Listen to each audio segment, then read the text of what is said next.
No one said good evening back, but I was just saying good evening. Okay. Good evening, everyone.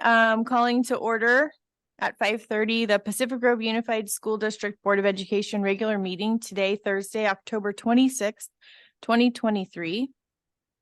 As we begin this meeting, it's important to pay respect to and acknowledge that we are on the traditional land of the Ohlone, Costanoan, and Esselen people, and additionally pay respect to elders, both past and present. Mandy, will you do roll call, please? President Swanson, Here. Clerk McNary, Here. Dr. Hazen, Here. Trustee Otmar, Here. Trustee Swanson, Here. Interim Superintendent Jorn. Here. Thank you. Thank you, Mandy. We have all trustees here tonight, so we definitely have a quorum to run our meeting. Next up is adoption of the agenda. Mr. Jorn, do you have any comments? We do. We have some changes to the agenda. Under action discussion, item A, resolution 1116, the issuance of the sales series B bonds. Page 112, we had a slight correction to the board member's title and a correction to remove my predecessor as assistant superintendent as referenced. The district contacted Dale Scott and Associates. There's an updated version on the web, and we also have a bond purchase agreement that's been updated and has now been included in your packets. It's our preliminary official statement that does not need to be signed this evening, but we did update it, post it to the website, and put it in your packets because it's now been it's now current. And the only authorizing document tonight associated with this item is the resolution, which the board will be reviewing this evening. Other than that, no other changes to the agenda. Okay, thank you. Any board discussion on adoption of the agenda? Brian shaking his head, Clerk McNary shaking head, Dr. Hazen shaking head. Laura, go ahead. I had a question. Could you repeat what you said was in the updated version of the packet? You said that was online. I don't have a printed version, and I missed. Okay, so yeah, the new updated preliminary official statement that should be in your folder if it wasn't in your blue folder. And then as we mentioned previously on page 112, we had some clerical changes to the reference to a board member. It should be a trustee instead of a member. And they referenced the old assistant superintendent instead of myself. So okay, those were updated. Yeah. And then I did have a question about page 312. Can I bring that up now? It's just there's some garbled writing and I meant to email it, but I'll bring that up later. Yeah, we can do it under the action item. Yeah, Mandy I think was working on that. I saw that too. And I was like, I tried to decipher it. And then it's like action item E or info item E. Okay. Yeah. Yep. Will that hinder you from approving the agenda, or is it okay if we approve the agenda and then discuss when? Okay. We can approve. Yes. Thank you. Thank you. Board members, during that discussion, any other comments pop in your head? No. Okay. We're going to go out for public comment and see if there's anyone online who has their digital hand up and who would like to comment. I'll give just a second. Thank you, Lewis.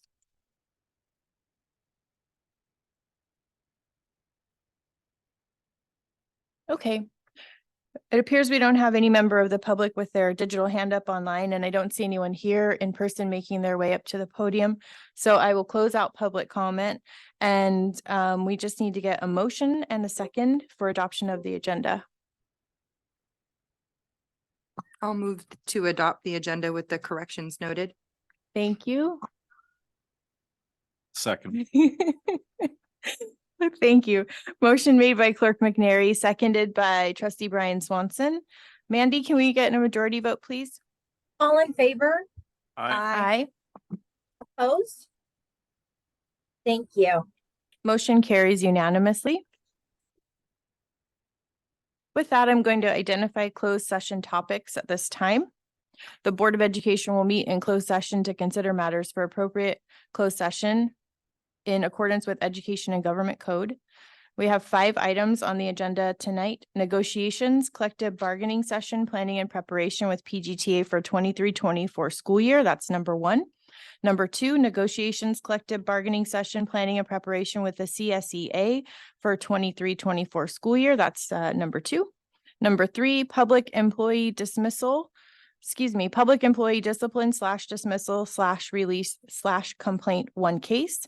Number 4, conference with legal counsel existing litigation in regards to Jewel Labs, Inc. marketing, sales practices and products liability litigation. Number 5, conference with labor negotiators, agency negotiators, board president, board clerk, and legal counsel, unrepresented person, superintendent finalist. Do we have any public comment on closed session topics at this time? Lewis is letting me know that we don't have anyone with their digital hand up at this time. Lewis, do we have anyone online at this time besides me and you? 2? Okay. Great. And if you are online and you're listening right now and you'd like to raise your digital hand to make a public comment on these closed session topics specifically, please raise your digital hand now. I'll give you just a sec. And in person, I don't see anyone making their way up to the podium. So it appears we don't have anyone in person who would like to make public comment. And we don't have anyone online with their hand raised, correct, Lewis? Thank you. So with that, we're going to adjourn to closed session. It is 5:36. Thank you. For reconvening an open session, I'm going to hit the gavel. Welcome back, everyone. I'm going to report action that was taken in closed session. Item number 1, regarding negotiations, collective bargaining session planning and preparation with PGTA for the 23-24 school year. Information was given. Number 2, negotiations, collective bargaining session planning and preparation with CSEA for the 23-24 school year. Information was given. Number 3, public employee discipline, dismissal, release complaint 1 case. No information was given. Number 4, conference with legal counsel existing litigation in regards to Jewel Labs, Inc. marketing, sales practices and products liability litigation. I have specific language I'm going to read here. The board unanimously approved a settlement with defendant Altria in regards to Jewel Labs, Inc. marketing, sales practices and products liability litigation. USDC, Northern District, California, case number 3:19 MD 02913 and Jewel Labs product cases, Judicial Council coordination proceeding number 5052, Superior Court of California, County of Los Angeles. And again, the report out for our voting was a unanimous vote in favor. Thank you all for your patience while I read that out. Number 5, conference with labor negotiators. Information was received and direction was given. With that, we'll do the Pledge of Allegiance. Does anyone on the dais want to volunteer to lead it? Yay, Josh Shorn. Thank you.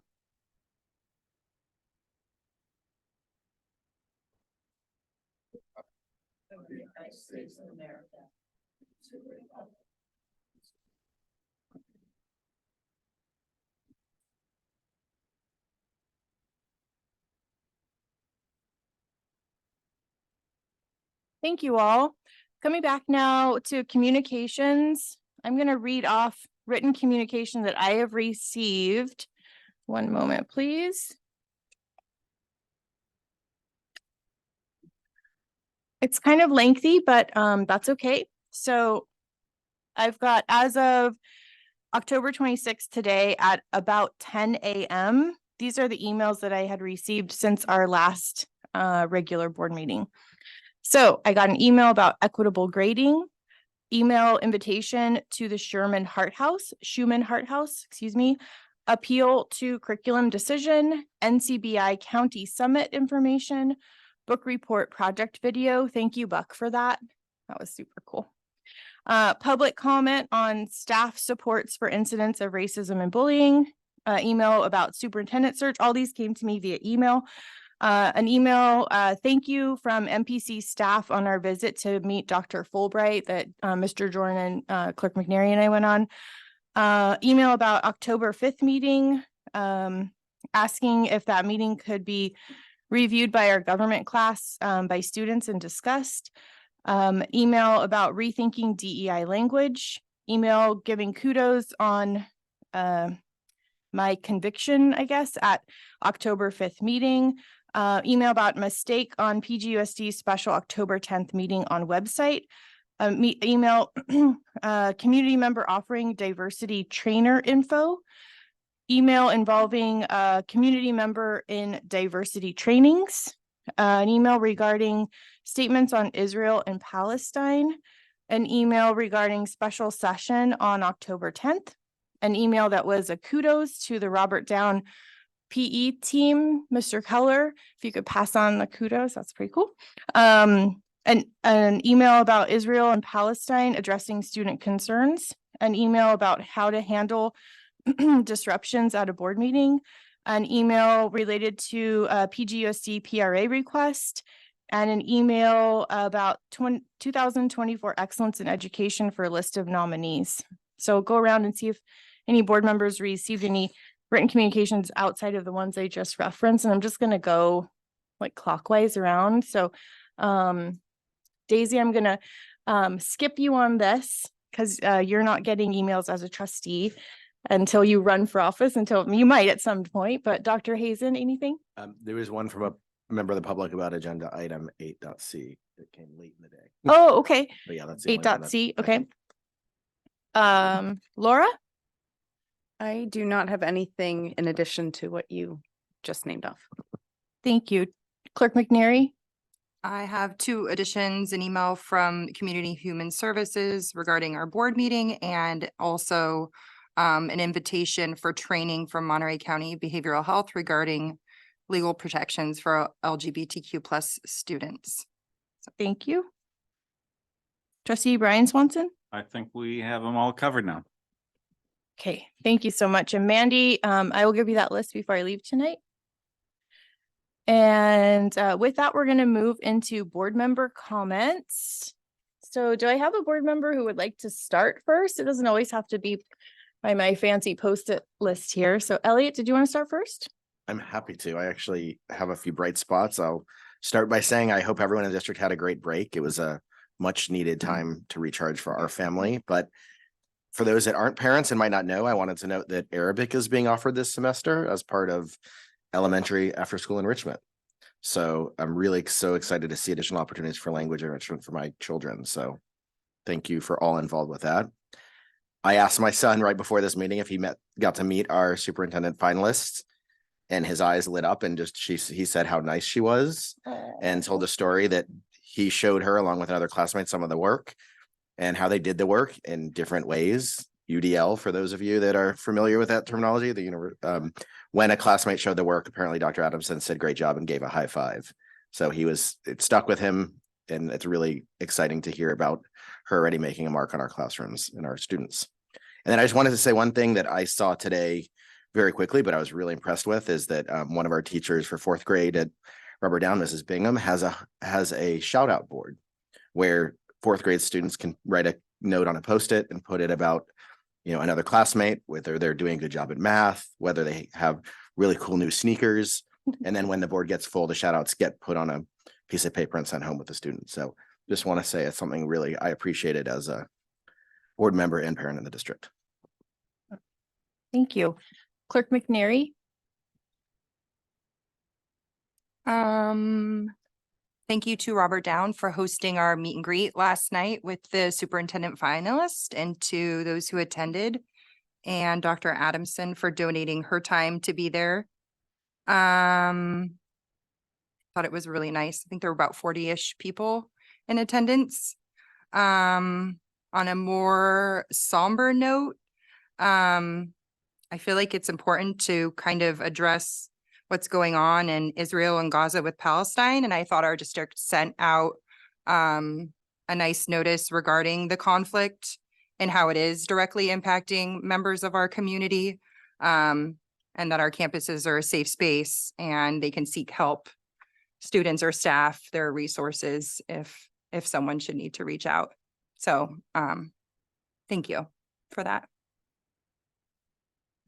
Thank you. Trustee Otmar? The only comment I had tonight was just to say thank you to Mr. Keller and to Robert Down for hosting last night. I really enjoyed it. I enjoyed talking with everybody. I enjoyed listening to Dr. Linda talk. And I have really good feeling about where this district is going. So That's it. That's all I've got for tonight. Thank you, trustee Brian Swanson. Well, I wanted to echo that. Thanks to everybody that could come out. I trust and I hope, and I'm pretty sure that that's not the last one that we'll do, because I understand that not everybody was able to make it to that. And so I hope that we can take a look at everybody's schedule and make sure that we make room for how busy everybody is, and include the folks that are not always able to get out to this thing or that thing, and keep that in mind, that how busy everybody is. But I thought it was great. I appreciate everybody tolerating my tardiness, because I didn't actually understand that I was supposed to be there. So, but I made it. And then I also wanted to thank John Anderson and Sean Keller and Josh for taking us around Robert Down today and showing us all the fabulous things that have been done there, and that will be done in the future too. We read about them a lot, but to actually get that tour and to be able to see it firsthand is really, really fantastic. It looks wonderful, and it's only going to get better. So thank you guys for doing that. Thank you, trustee Brian Swanson. And student trustee Dishni, do you have any updates? I do have some updates. So at our school, at Pacific Grove High School, our girls volleyball team is going to CCS. The girls golf, water polo, and girls tennis seasons just finished. And this Friday, our football team is playing King City, and next Saturday is playing Carmel. And next week's going to be shoe week, so we're going to have spirit days and games going on for the whole week. And then our shoe rally is going to be on November 3rd, the day before the shoe game. And last weekend at the Santa Cruz Band Review, our Breaker Band won 2nd place in their division, and the Breaker Girls dance team won 3rd place in color guard. And also, the opening night of our school play for our 2 different casts showing The Play That Goes Wrong is going to be on December 1st and December 8th for the other cast. And also, our Breaker Choir performed for the Monterey County Office of Education meeting on September 9th. Thank you. Yay, good job. Will you say the dates of the play again, December 1st and 8th? Yes, December 1st for the first cast, and then December 8th for the second. Okay, most of us will be at CSBA for the first, but maybe we can make it on the 8th. Thank you so much.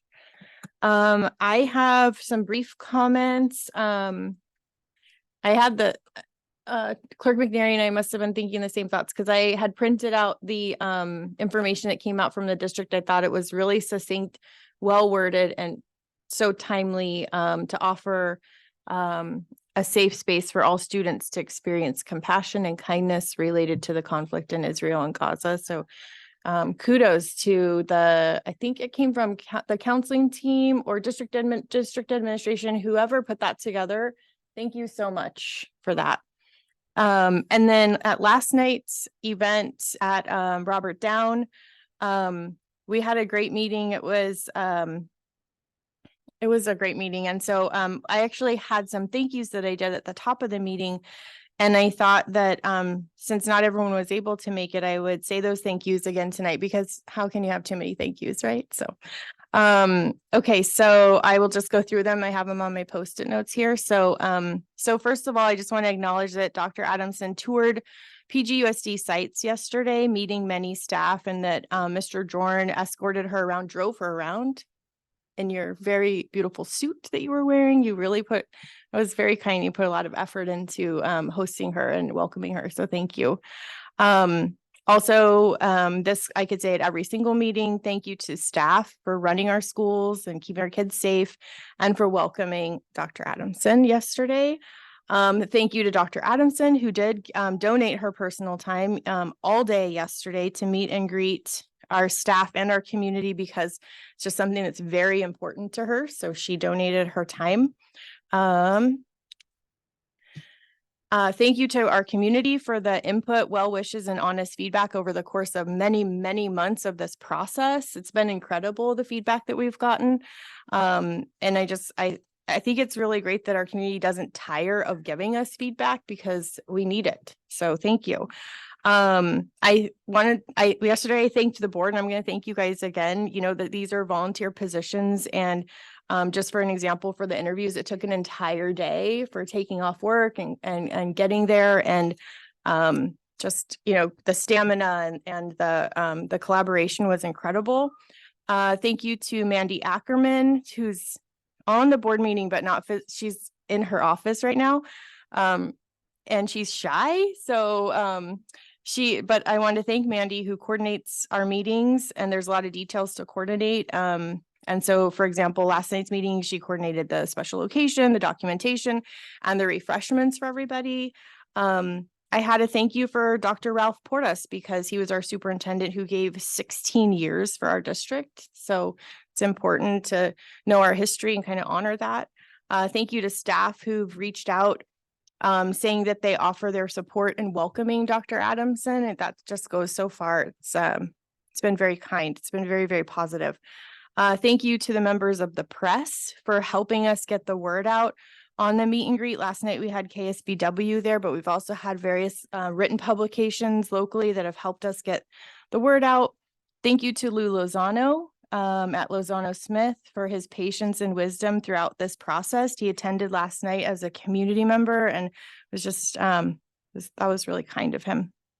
Thank you to Josh Jorn for operating as interim superintendent and assistant superintendent of finance and business for feels like 3 years now, but it's been several months, and it's a lot of work. And you know, if you look at the org chart of our district, those are the two positions at the very top of our district that kind of touch everything.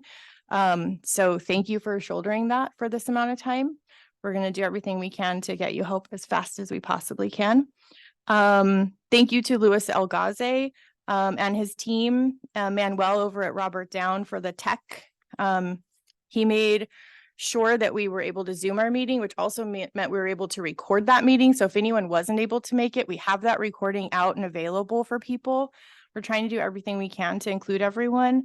Thank you to Meals on Wheels for letting us rent their conference room. They fed us incredibly delicious, felt like homemade food, including baking us fresh cookies at 3 p.m. when we hit that 3 p.m. slump that we all do in our workday. So that was a beautiful location with the golf course right outside, and just kind of, I think, made all of our candidates wish they could live here, move here. And then these aren't in any particular order, but last I have thank you to Leadership Associates for their incredible, detailed, labor-intensive search. I was really impressed with them. And so I just wanted to have my little stack of thank yous right there. And so with that, board member comments are now closed unless I forgot anyone, which I don't think I did. Okay. And we'll move on to the interim superintendent report, please. Thank you, President Carolyn. So I'm going to cover a safety update tonight on our superintendent's report. Under traffic, the intersection project at Sunset Cedar and Congress is moving along famously, as I understand it. Meetings will be held at a district site, either the high school library, the adult multi-purpose room, based on availability. Dates will be provided as they become available. We'll send those dates out through our normal means of communication. Sandy Hook Promise anonymous reporting tool. PGUSD already partners with Sandy Hook Promise as a part of our comprehensive school safety plans. And tonight you will hear from the Sandy Hook Promise representative on their anonymous reporting tool under information item A. The Great American Shakeout took place for this year. All schools in the district office participated in the drop, cover, and hold, and that was on October 12th. Pacific Grove Unified did this in collaboration with the County Office of Education and other districts within our county and the state of California. Our 2024-25 Comprehensive Safe School Plan, CSSPs, are due to the county office by March 1st. Our site administrators are working right now to update those plans in line with current California Department of Education checklist. Let's see. We have an update from Kimball and Associates, and they've been working on the district-wide safety plan. We executed the PGUSD survey, parent survey that went out. We had 94 parent responses. The site threat and risk assessments, as well as the environmental disclosure reports, have been submitted to the district office for review, and our safety team is reviewing those right now and providing input prior to bringing Kimball and Associates back to one of our board meetings to present in whole. Our site safety drills have been happening throughout the year, and they're being followed up with after action reports. I was there for the after action report Robert Town yesterday. I would just say that the feedback from the staff is really positive. We're moving in the right direction. We're identifying, some of the gaps in how we drill. We talk a lot about muscle memory and doing these things over and over again. That repetitive motion is what helps us in the event of an actual emergency. So kudos to the staff. Thanks to Kimball and Associates, and thanks to Mr. Keller yesterday for hosting us. The parent safety interviews, I mentioned we had 95 respondents to our parent survey. Those are set to begin next Friday, November 3rd. We're hosting them at the adult school. Childcare will be provided. Invitations will be sent to families that opted into the parent interviews. So that was a component of our survey that went out, and we have a number of parents that have opted into interviewing. We're going to offer some food as well and snacks. Let's see. Nurse Pally gave me an update on COVID-19. I'm going to cover that really quick tonight. As of October 19th, 4.1% of our population is up to date on their COVID vaccines. As of October 14th, hospitalization is very low, 6 hospitalizations in the past 7 days. As of October 13th, we've had a 7-day test positivity rate of 5.1%. Finally, the second Narcan distribution, we had one last month at the end of the month. The next one is tentatively scheduled for November 3rd for 1 hour after school at Robert Down, Forest Grove, the middle school, and the high school. Communication to families will go out through our normal platforms. Just a couple of items looking forward. This week and next, we will be doing site visits at all of the sites, looking at site signage, entry directional signage, all of our tobacco, no dogs, no smoking, visitor signage, parking signage, ordinances, and so forth. The district's also looking to update the entire set of sites with maps, directional map signage, evacuation signage, and have a standard that will go in every single school district or every single school site within our district. And finally, PGUSD is nearing the completion of the efficiency project proposal with ABM Group. December 7th, we'll have ABM Group bring their proposal forward to the district via our board meeting. And December 14th, if the board so desires, we'll be bringing an ABM efficiency contract to our board for approval under Government Code Section 4217. And that is it for my superintendent's report. Thank you. Thank you so much. Next on, we're moving to the part of the meeting where we welcome individuals desiring to address the board on items that are not on our agenda for later. I'm going to read a little disclaimer so we're kind of all on the same page about the expectation and the timing. So public comment on any item of interest to the public that's within the board's jurisdiction will be heard. The board will also take public comment on each specific action item prior to the board's action on that item if it's an item on the agenda. Any individual wishing to comment on a specific item on the current agenda are kindly asked to wait until that item is being discussed. The board will allow a reasonable amount of time for public comment on each agenda item, not to exceed 3 minutes per speaker, and no more than 20 minutes per agenda item pursuant to board policy 9323. Speakers will be called sequentially until there's no speaker coming forward on the agenda item or the amount of time allocated for the item has elapsed, whichever one comes first. This meeting of the Board of Education is a business meeting of the board conducted in public. Please note that the Brown Act limits the board's ability to respond to public comment. The board may choose to direct items to the administration for action or place an item on a future agenda. So with that, first, I'd like to ask any PGUSD staff who would like to make comments on non-agenda items. And Director Rogeman, I see you up at the podium, so we'll start with you. Good evening, members of the board. I'm Buck Rogeman, the Director of Curriculum and Special Projects for PGUSD. And I just want to take a moment to extend my public welcome to Dr. Adamson. Interim Superintendent Jorn and myself had the pleasure of attending the Boys and Girls Club Youth of the Year celebration last night, which had been scheduled in advance. And just wanted to make sure that Dr. Adamson knows that she's very welcome here and that she's going to be working with an incredible group of educators. Had a great conversation with her about the Book of Joy. She's a big fan of the work that we studied last spring as an entire district. And so I was excited about that. Also wanted to let the trustees know that we received our certification from MCOE for the Local Control and Accountability Plan. And in fact, it wasn't just a certification, it was an enthusiastic one. It was so nice to hear from the county that when they read our LCAP that they said it was in the top 10% of the ones that they've ever seen. So that felt great. What they especially complimented was the expansion of our parent ed advisory group. It grew by about ×5 over what had been in place previously. Also, our move from 1 meeting to 5 in order to gather more parent input that was received very positively from the county. Also want to let you know that if you are free on Saturday, our robotics teams are going to do a scrimmage at Chartwell from 1 to 4. I had the pleasure of stopping by the robotics practice, and there were 9 elementary teams working in the wood shop at the middle school with about 4 or 5 parent volunteers there. And Mr. Russo from Forest Grove on his own time came by to help out with the group. So I just want to make sure that the board knew that there's some great work going on there in terms of robotics. And finally, President Carolyn, I appreciate you saying some kind words about Mandy. And I wanted to also publicly acknowledge the absolutely incredible work that Mandy has done over the past month, as there have been multiple school board meetings. The responsibilities of her job had multiplied. And every single morning I come in and I have a great positive exchange with Mandy to start my day. And Mandy, I know that you're back there in your office, but I look forward to that every single morning. And you did an amazing job throughout this entire process. And Dr. Adamson is walking into one talented assistant. So thank you. Thank you, Buck. Any other PGUSD?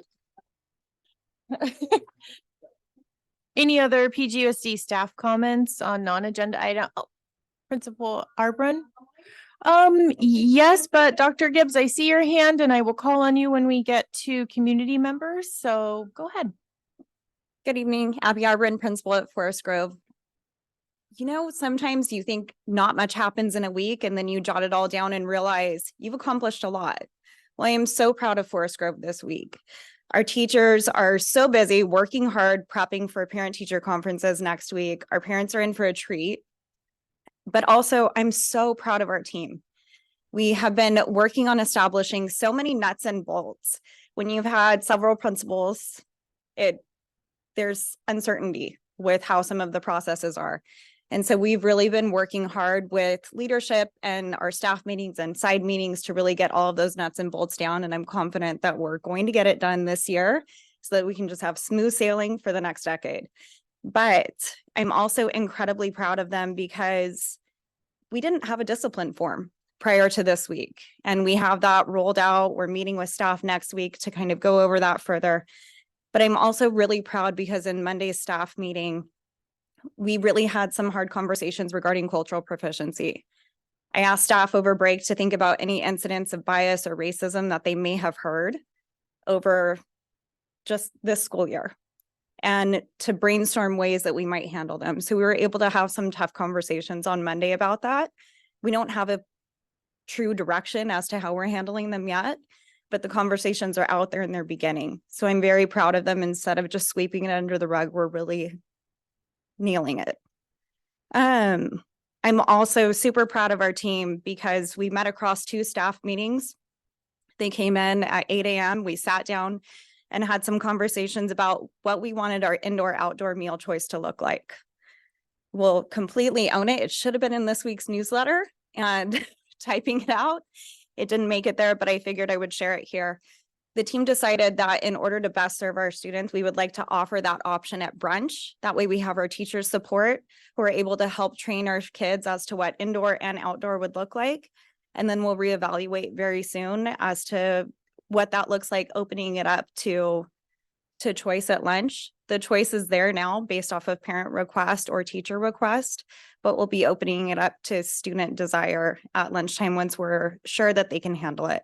There's a lot of training going on this week with our kids leaving trash and the seagulls are starting to fly. So we want to get that cleared up before we offer it at lunchtime as well. Also,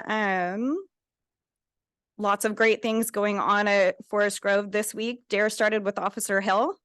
and she was able to make it into all fifth grade classes. The kids loved it. We had a SOAR expectation assembly to go over what appropriate behavior looks like, because if you don't teach it, how are we supposed to match that behavior? So super proud of Zoe for heading that up. The Clark family donated pumpkins to every single one of our kids. And today we had a pumpkin patch up on 3rd level. So every kid went home with a pumpkin, which was great.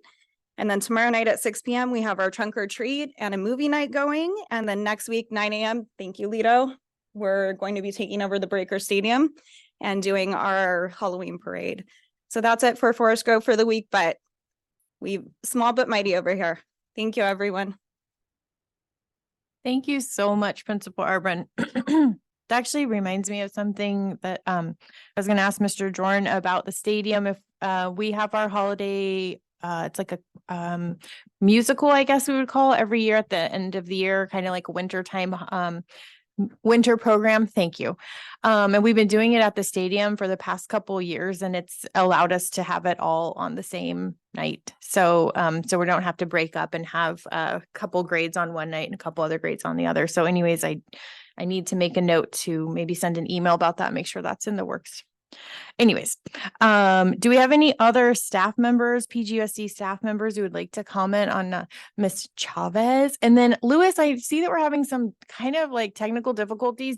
After we do close out comments, do you want to take a pause, a recess, and we can like reboot or something? Or what do you think? Try something. Okay. Okay. Sorry about that, Ms. Chavez. Erica Chavez, kindergarten teacher at Robert Down. And I just want to thank all of the volunteers that we've gotten from the middle school this week, as the middle schoolers are on parent conference week. I had lots of 7th, 6th, and 8th graders reach out, volunteer. I know I talked to Ms. Serpa there at Forest Grove as well. And I just love seeing that enthusiasm and the community connection. And I implore us to continue to think about ways to bridge those gaps and prepare for potential future educators, maybe bringing back Robert Down tutors as an elective at the middle school, maybe some kind of CTE program for the high school to have support at Forest Grove, because geographically that would make sense. So just keeping those opportunities in mind. As somebody who spent a lot of my time as a middle schooler and high school volunteer in elementary classrooms, I think it's invaluable to the volunteer and to those classrooms where they serve. Thank you. Thank you, Ms. Chavez. I think the folks in the room that can work on that are definitely in the room right now. So I'm guessing you'll get a follow-up on that. Thank you. Any further PGUSD staff members who would like to comment at this time? Okay, I'm not seeing anyone here in person. Are there any staff members online who would like to digitally raise their hands and speak? Please do feel welcome to do that. Okay. It appears that we don't have any further PGUSD staff comments, so I'll close that out, and we're going to move on to community members who would like to comment on non-agenda items. We do have a community member who's had their hand up online, Mr. Mike Gibbs. If you don't mind unmuting, Louis.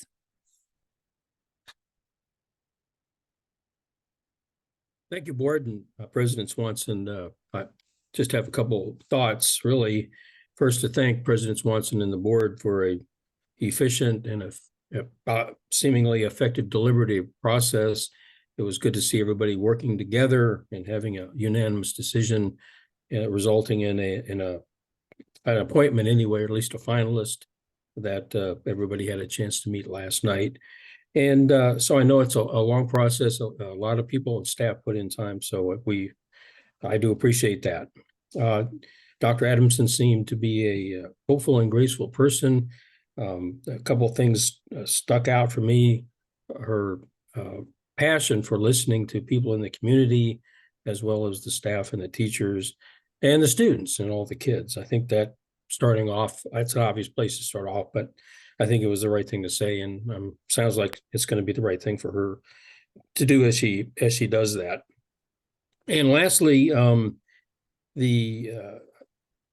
Mr. Jealous made a comment last night that, and you probably heard me talk before, but if I heard it right, he was advocating for involving the students more in activities, not only at school, but in the community. And I know everybody's busy with sports and after school activities, but I thought it was a a good outreach. And I wanted just to say a big advocate of that. And in this way, I'm a member of the Pacific Grove Economic Development Council, and we are beginning a strategic planning process that will look at basically how business works in downtown with the community and laying out some new plans for how that's all going to happen and supporting businesses, entrepreneurs, and new people coming into town from all over Monterey Peninsula. And so if there's an opportunity to work with some of the students, there may be an entrepreneurship club, you have a robotics club, a business club. We'd like to reach out and offer an opportunity to work with whoever the staff advisor or the teacher is, and perhaps put together a small team to work on some real world outreach in the community. We'll be talking to business owners.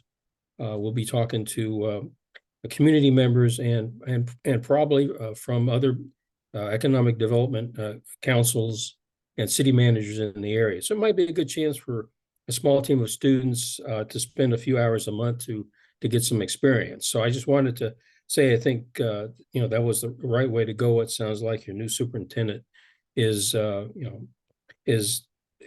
excited about doing that kind of work in the community. So anyhow, wanted to thank the board for all the work they put in. It was obvious that, it looks like you've got a pretty good candidate there who's a finalist, and thank you for all the time that you put in. Thank you, Dr. Gibbs. Is there any other community members who would like to speak right now in person? Feel free to make your way up to the podium. If you're online, please raise your digital hand. We're happy to get to you. Okay. I am not seeing anyone raising their hand online. Lewis, are you? Okay. He is not. And I don't see anyone here in person making their way up to the podium. So with that, Lewis, would you like us to take a couple minutes? No. You fixed it. Incredible. Incredible. Okay. Moving on then to information discussion item A, Sandy Hook Promise. See something, say something, anonymous reporting tool. Mr. Jorn, this is your item. Thank you, President Carolyn. Sure. So I do have Lori Hamula online. I'm just making sure she's there. She's with Sandy Hook Promise. Go ahead and tee it up for her. Sandy Hook Promise is a nationally recognized nonprofit organization. Their mission, of course, was established to end school shootings and create a culture that prevents violence and other harmful acts against students. Some time ago, the district went into an agreement with Sandy Hook Promise on the See Something, Say Something protocol on our sites. What they did not do was explore the possibility of implementation of the anonymous reporting tool offered by Sandy Hook Promise. So I've engaged again with Sandy Hook Promise along with Principal Martinez, and tonight we're bringing forward for discussion purposes a little bit of background and information on the product, what it's for, how it works, and I would like to turn it over to Lori if she's on. Yes, I am on. Can you hear me okay? Absolutely. Yes. Okay, great. Well, I am so happy to be here. I am the Associate Director with Sandy Hook Promise and the Say Something Anonymous Reporting System. I have a quick presentation I'm just going to jump into. I think I can share my screen. Yes. So let me do that quickly and then I can open it up for questions after that.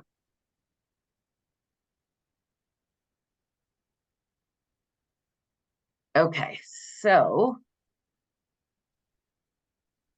hopefully everyone can see this. Can you see this, my presentation? Yes. Okay, great. Okay, so I'll just go through this really quick. I'm not sure everyone is familiar with our organization, but we are a nonprofit organization that was founded shortly after the school shooting at Sandy Hook Elementary. Our mission is simple. It is to educate and empower youth and adults to prevent violence in school, homes, and communities. And prevent is the key word. We want to be proactive and we want to prevent things before they occur. So we have our 4 programs listed below. We're here tonight to talk about the anonymous reporting system, but it's good to look at these numbers, and they go up every day and they're pretty powerful. And the one number I always like to point out is that 15 credible planned school shooting plots averted. That means arrests were made and weapons were recovered. Also, over 500 youth suicides prevented with our program. So our program teaches the youth and the adults around them how to recognize those warning signs and threats, especially in social media, because that's where our students are. Act immediately, take it seriously. We always encourage the students to go to a trusted adult first and foremost, but if they don't feel comfortable or don't have a trusted adult, to use the anonymous reporting system.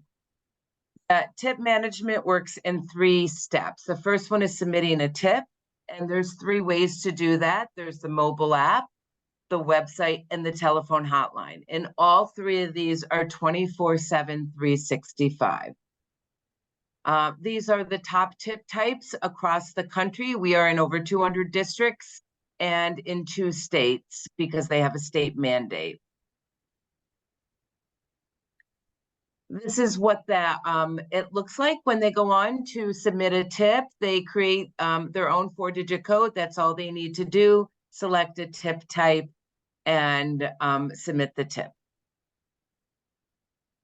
So step 2 is processing the tip. Once the tip is submitted by the student, it is then vetted and triaged at our National Crisis Center. And this is really what sets us apart. We have our very own nationally accredited crisis center that is staffed by real caring, compassionate, educated, and highly trained individuals that have a lot of experience and expertise. They are multilingual and they are very good at what they do.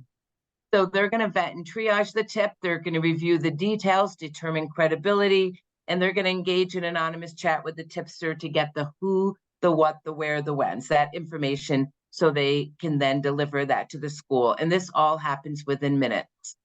And then the school team will manage that tip, and whatever processes and protocols they currently have in place is what they would use. So when we onboard with the district, we have a district team, high-level district team. Each school building would have a team, and we work with law enforcement for all those life safety tips. So onboarding and implementing this program, we have a dedicated account management team. We train any of the team members who are going to be on those teams. We have awareness materials for the schools. We train the students, which is really important piece because we not only train them on how to use the program, but we also train them on how to recognize those warning signs. We have a great digital learning center, and we also support resources aligned to those CASEL LCL competencies. And then last thing is, once we have this program up and running in your district, we continue to support you. So we have a dedicated partner success team for sustainability. We refresh training for the students. We have monthly newsletters, posters, a lot of great things to continue to support and grow the program. And then with that, I'm going to stop sharing. And I know I was so worried that I was going to run out of time, so I went through that really quickly. And now I will open it up for any questions. You definitely did not run out of time. Thank you so much. We are lucky enough to have a student trustee on our board. We actually have 2, and we have one of them present. And I would love to hear from you first on this. If you have any insight, if you think that this looks like something that's valuable. I feel like it sounds like a very beautiful, beautiful idea. I think it is very valuable. You do? Yeah. Okay. Thank you so much. If we're going to go around twice to the board, so if any other ideas or contributions come to your mind, I'll stop by again and you can add to that if you wish. We'll start with Clerk McNary. Any comments?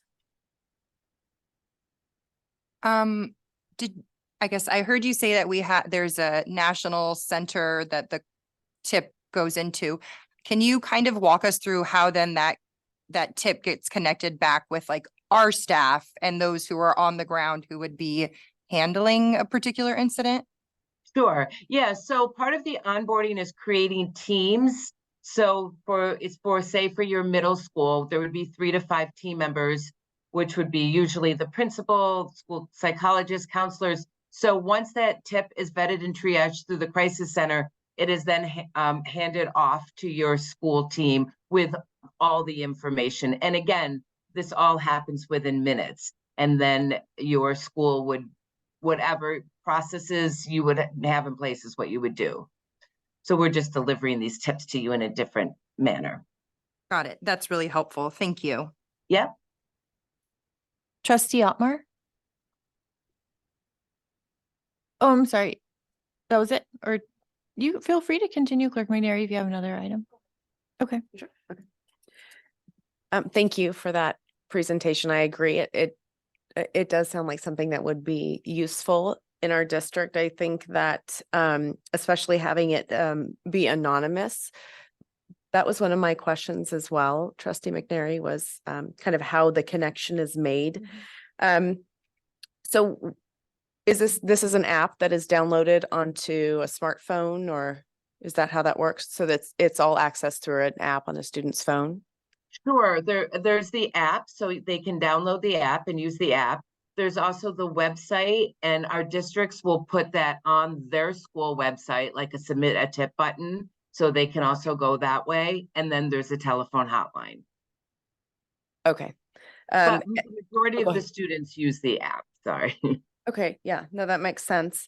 And then in the presentation, you talked about student training and that it's refreshed or repeated. How often does that happen? I mean, it is something that Mr. Jordan talked about earlier, sort of the muscle memory and remembering that it's there, because in times of crisis, you know, sometimes you forget what your outreach can be. So is that something that happens often? So so when we first implement the program, we have a core training, which is a video, which runs about 30 minutes. And then we have a refresh video that we recommend all the school districts do at the beginning of the school year, which is about 16 minutes, just to, they're coming back to school, remind them that this program's for them. And exactly what you said too. That's why we also supply the schools with posters and decals, so it's in those high visible areas, so it reminds them about them. Thank you. That's all I have for right now. Thank you for that. Trustee Brian Swanson? Couple of things. A question about the call center. You said it was multilingual. Can you expound upon that? How multilingual is it? Yes, so I should have all the languages. I know they speak, I think it's 6 or 7 languages between the counselors there. I know Spanish is one of them, and I can get you a list of the other languages. I just can't remember them off the top of my head. Okay, fabulous. And in our posting or in our packet here, it says under fiscal impact TBD, but I think it's actually free, is it not? Yeah, we never use the word free because there's a cost, but there's no cost to the school district. Yeah. Yes. Yep, Yeah. there's no. Yeah, so we are a nonprofit organization, and there is no cost to the school district for the program. Okay, thank you. And I was reading last night, and you're probably familiar with it. There was a study that was done. They finished it in 2021. That's posted at the Office of Justice Programs. Do you know that one? I do, yeah. It's a really great report on how effective it is. It's incredibly dry, and I wouldn't recommend anybody reading it at midnight. But it's great, and I think it really speaks to what a fabulous program is. And so I might try to find a way to share it, or if anybody's interested in seeing it, I'll share it or email me, or we'll figure out a way. But it's but maybe read it earlier in the morning with a cup of coffee, because it's like really super dense techno sociological talk in there. So but anyway, thank you. That's all I have. Yeah, well, that's so great that you read that, because it has a lot of really good information. Yeah. Thank you. Let's see, I'm checking my notes here. So I think you've done such a great job answering. I wanted to know how the crisis counselors are trained. I wanted to know if they're trained in diversity training, or if you have diversity initiatives. Did you want to answer that right now? Yeah, sure. Yes, absolutely. We have a focus on that. And I had some notes up too, because I knew that was part of the things. So yeah, so the crisis counselors go through extensive and ongoing training that includes more than 500 hours of training in evidence-based best practices, as well as accredited suicide prevention and crisis counseling certification programs. And our crisis center just this year in 2023 was accredited by the American Association of Suicidology. So yes, they have they do extensive training. I know that is also, let me just see too here. Yeah, they go through mental health first aid, people first language, sexual assault and harassment training, ethics and human rights training, assist suicide training. So lots of different trainings that they go through. And Mr. Jorn, is the Sandy Hook Promise reporting system in response to the request for a reporting system for racist and biased incidents, or is this a different like a different lane? I was trying to look really quickly on Lori's screen to see, is there, I saw bullying and cutting and things, is Yeah, they cover discrimination and bullying. Those were two of the items that were topics that were mentioned when the item was requested.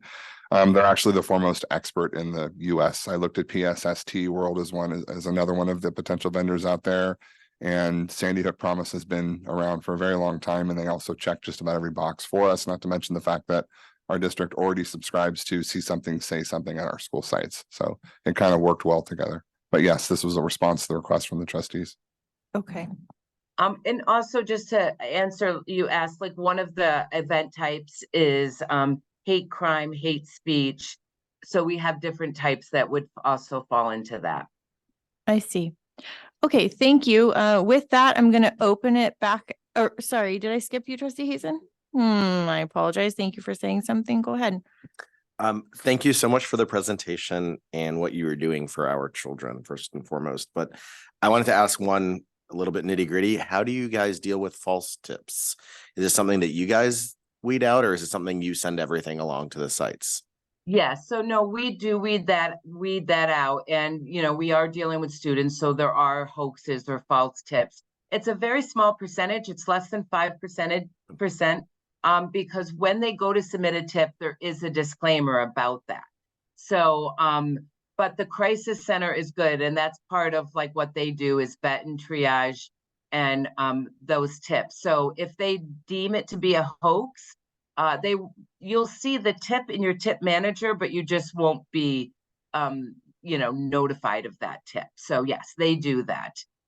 Excellent. It's not to say that it won't happen, that something won't get by, but it's not a large percentage. No, but I mean, part of my concern with that was that it would overload our sites or admin. So it's great to hear that you guys handle. And the other thing I think is this is a information discussion, so we'll come back to us. Yeah, I would love to hear feedback from the sites, site councils and admin that deal with these incidents more on the approach. I mean, it really sounds great to me, but I'd love to hear from other folks in the district how they feel. Yeah, that was my other note actually, is how does the counseling team feel about this? Because maybe we need to hire more help for them or whatever. It's because I think if we do implement this, there'll be an increase in a I don't want to say in a good way, because I guess it is a good way, it's needed. So, okay. So with that, we're going to go out for public comment and then we'll come back around. Daisy, did you have something? Oh, I sensed it. Okay, go ahead. I don't know if this was said already, but how long would it take for the tips to get back to the schools? It takes about 2 to 4 minutes. Okay. So they would be notified like right away. Yes. Okay. And one other thing, I think just like really making sure that all students like are aware of it at all the schools. So like putting up posters, putting it in the bulletin, maybe having someone come and talk about it. Because I think this would really help kids who don't feel comfortable going and speaking to a counselor, like an adult. So yeah, I think it could be really great. Thank you. Great. Thank you. Thank you so much. So with that, we're going to go out for public comment, both in person and online, and then we will come back to the board and get any further comments at that time. Lewis, is there anyone online with their hand up? Okay, 2 folks. Yay. 1 folk. Okay. Okay, Dr. Gibbs, please go ahead. Thank you. Here I am again. I little bit familiar with these kind of systems. I probably mentioned a question I had at a previous meeting. But a couple of things that I didn't hear about. I think you have a student, you have a school resource officer. Are they involved in this reporting process somewhere in there? Are they part of the team? So that's one question. And your student representative asked a great question. How long does it take? To follow on with that, how long does it take once the site team at the school is notified? How long does it take and what happens next? Because the individual internal tracking is really important to not lose anything, because once it's handed over to the school, there is a liability associated with having that information. If, for example, if a student particularly is suicidal. I think the last question I would have, I'm not expecting an answer, but I didn't hear these. Where, let's say, for example, a student is being reported as mentioning suicide or being suicidal or taking action in that direction. At what point are the parents notified? It seemed to me that if the student is underage, that needs to be something that should happen pretty quickly. So I would like maybe Mr. Jordan has some data on that, or your consultant does, because the parents would be part of that team in my mind, because they might have information. Is a student seeing a psychologist? Is that person available? Does the student have a drug problem that the school team doesn't know about? Or is there some life event that's going on that's causing depression? And all those things, it seemed to me, would be, as a psychologist, very important to know, to get the full picture of what's going on with the student, because you don't know what's going on in the family, from abuse to divorce. There's all kinds of things that you all are well aware of. So having that 360-degree involvement with not only the school resource officer and the parent, as well as the staff there, it seems to me to be pretty critical. And the follow-up on site and tracking that so it doesn't drop off or fall into a crack is obviously going to decide the quality of the system and how many people are going to use it. Thank you. Yeah, so let me Okay, just start. actually, Lori, so because we are a board meeting conducting the business of the board conducted in public, we typically don't directly answer public comment questions. Good. Oh, okay. And so for this instance, if a trustee shared any of the questions that were just brought up, we could then discuss it. But if not, we can have staff reach out to Dr. Gibbs after a meeting and clarify any questions. So I just wanted to remind us of that procedure. So trustees, do you all have any questions that you would like answered, or I explained it already. So do you have okay. All right. Thank you, Dr. Gibbs. We will have a staff member follow up with you on that. Mr. Jordan, can you make a note? Okay. Thank you so much. And thank you, Lori. And any other members of the public have comments, public comment right now? Yes, please. Lori, we have Mr. Mason making his way to the podium right now in person. Thank you, Madam President, members of the board, and acting superintendent. I guess, when I first saw this, and I'm a little aware of the Sandy Hook Promise, and I think that this is something that absolutely is incredibly important. I guess since we've been dealing with issues of racism, racist bullying, I guess my question is, if a student makes this report, and I'm assuming that students are going to be oriented about how to do this, and students make this report, if a student sees something, they may not feel comfortable in coming to the staff, but they report this. I saw somebody being called the N-word. I saw this happen to somebody. I saw somebody get beat up and stuff because of their race. Are they protected totally? Because my question, I guess, is that the person who gets busted is going to say, I have a right to face, my accuser.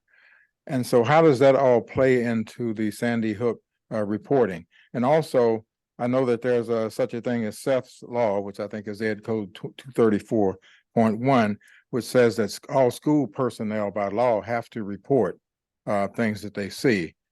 And I guess what I would be concerned that instead of making that report, that the staff person or faculty person instead would go through this and somehow then end up being somewhat off the hook for having to stand up and say, I saw this and this is who I am. So I don't know if that makes any sense or not, but those are just a little few of my concerns. I do want to see things reported, you know, because some of the young folks that we talked about at the last last city board meeting that I was at, we were talking about youngsters who had seen staff standing there when somebody called them the N-word or somebody threatened them in a racist manner, and they felt that that person heard it, but that staff person never reported it, in fact, acted like they didn't hear it. So I'm just, there's a few issues and stuff that I want to see to make sure that things are tightened up, because these things really do need to be reported. People need to feel comfortable reporting them. And then also on the other end, that there's no thing about, you know, somebody being concerned about somebody not being able to get due process because they weren't able to face their accuser. So I just wanted to throw that out there just as a thought.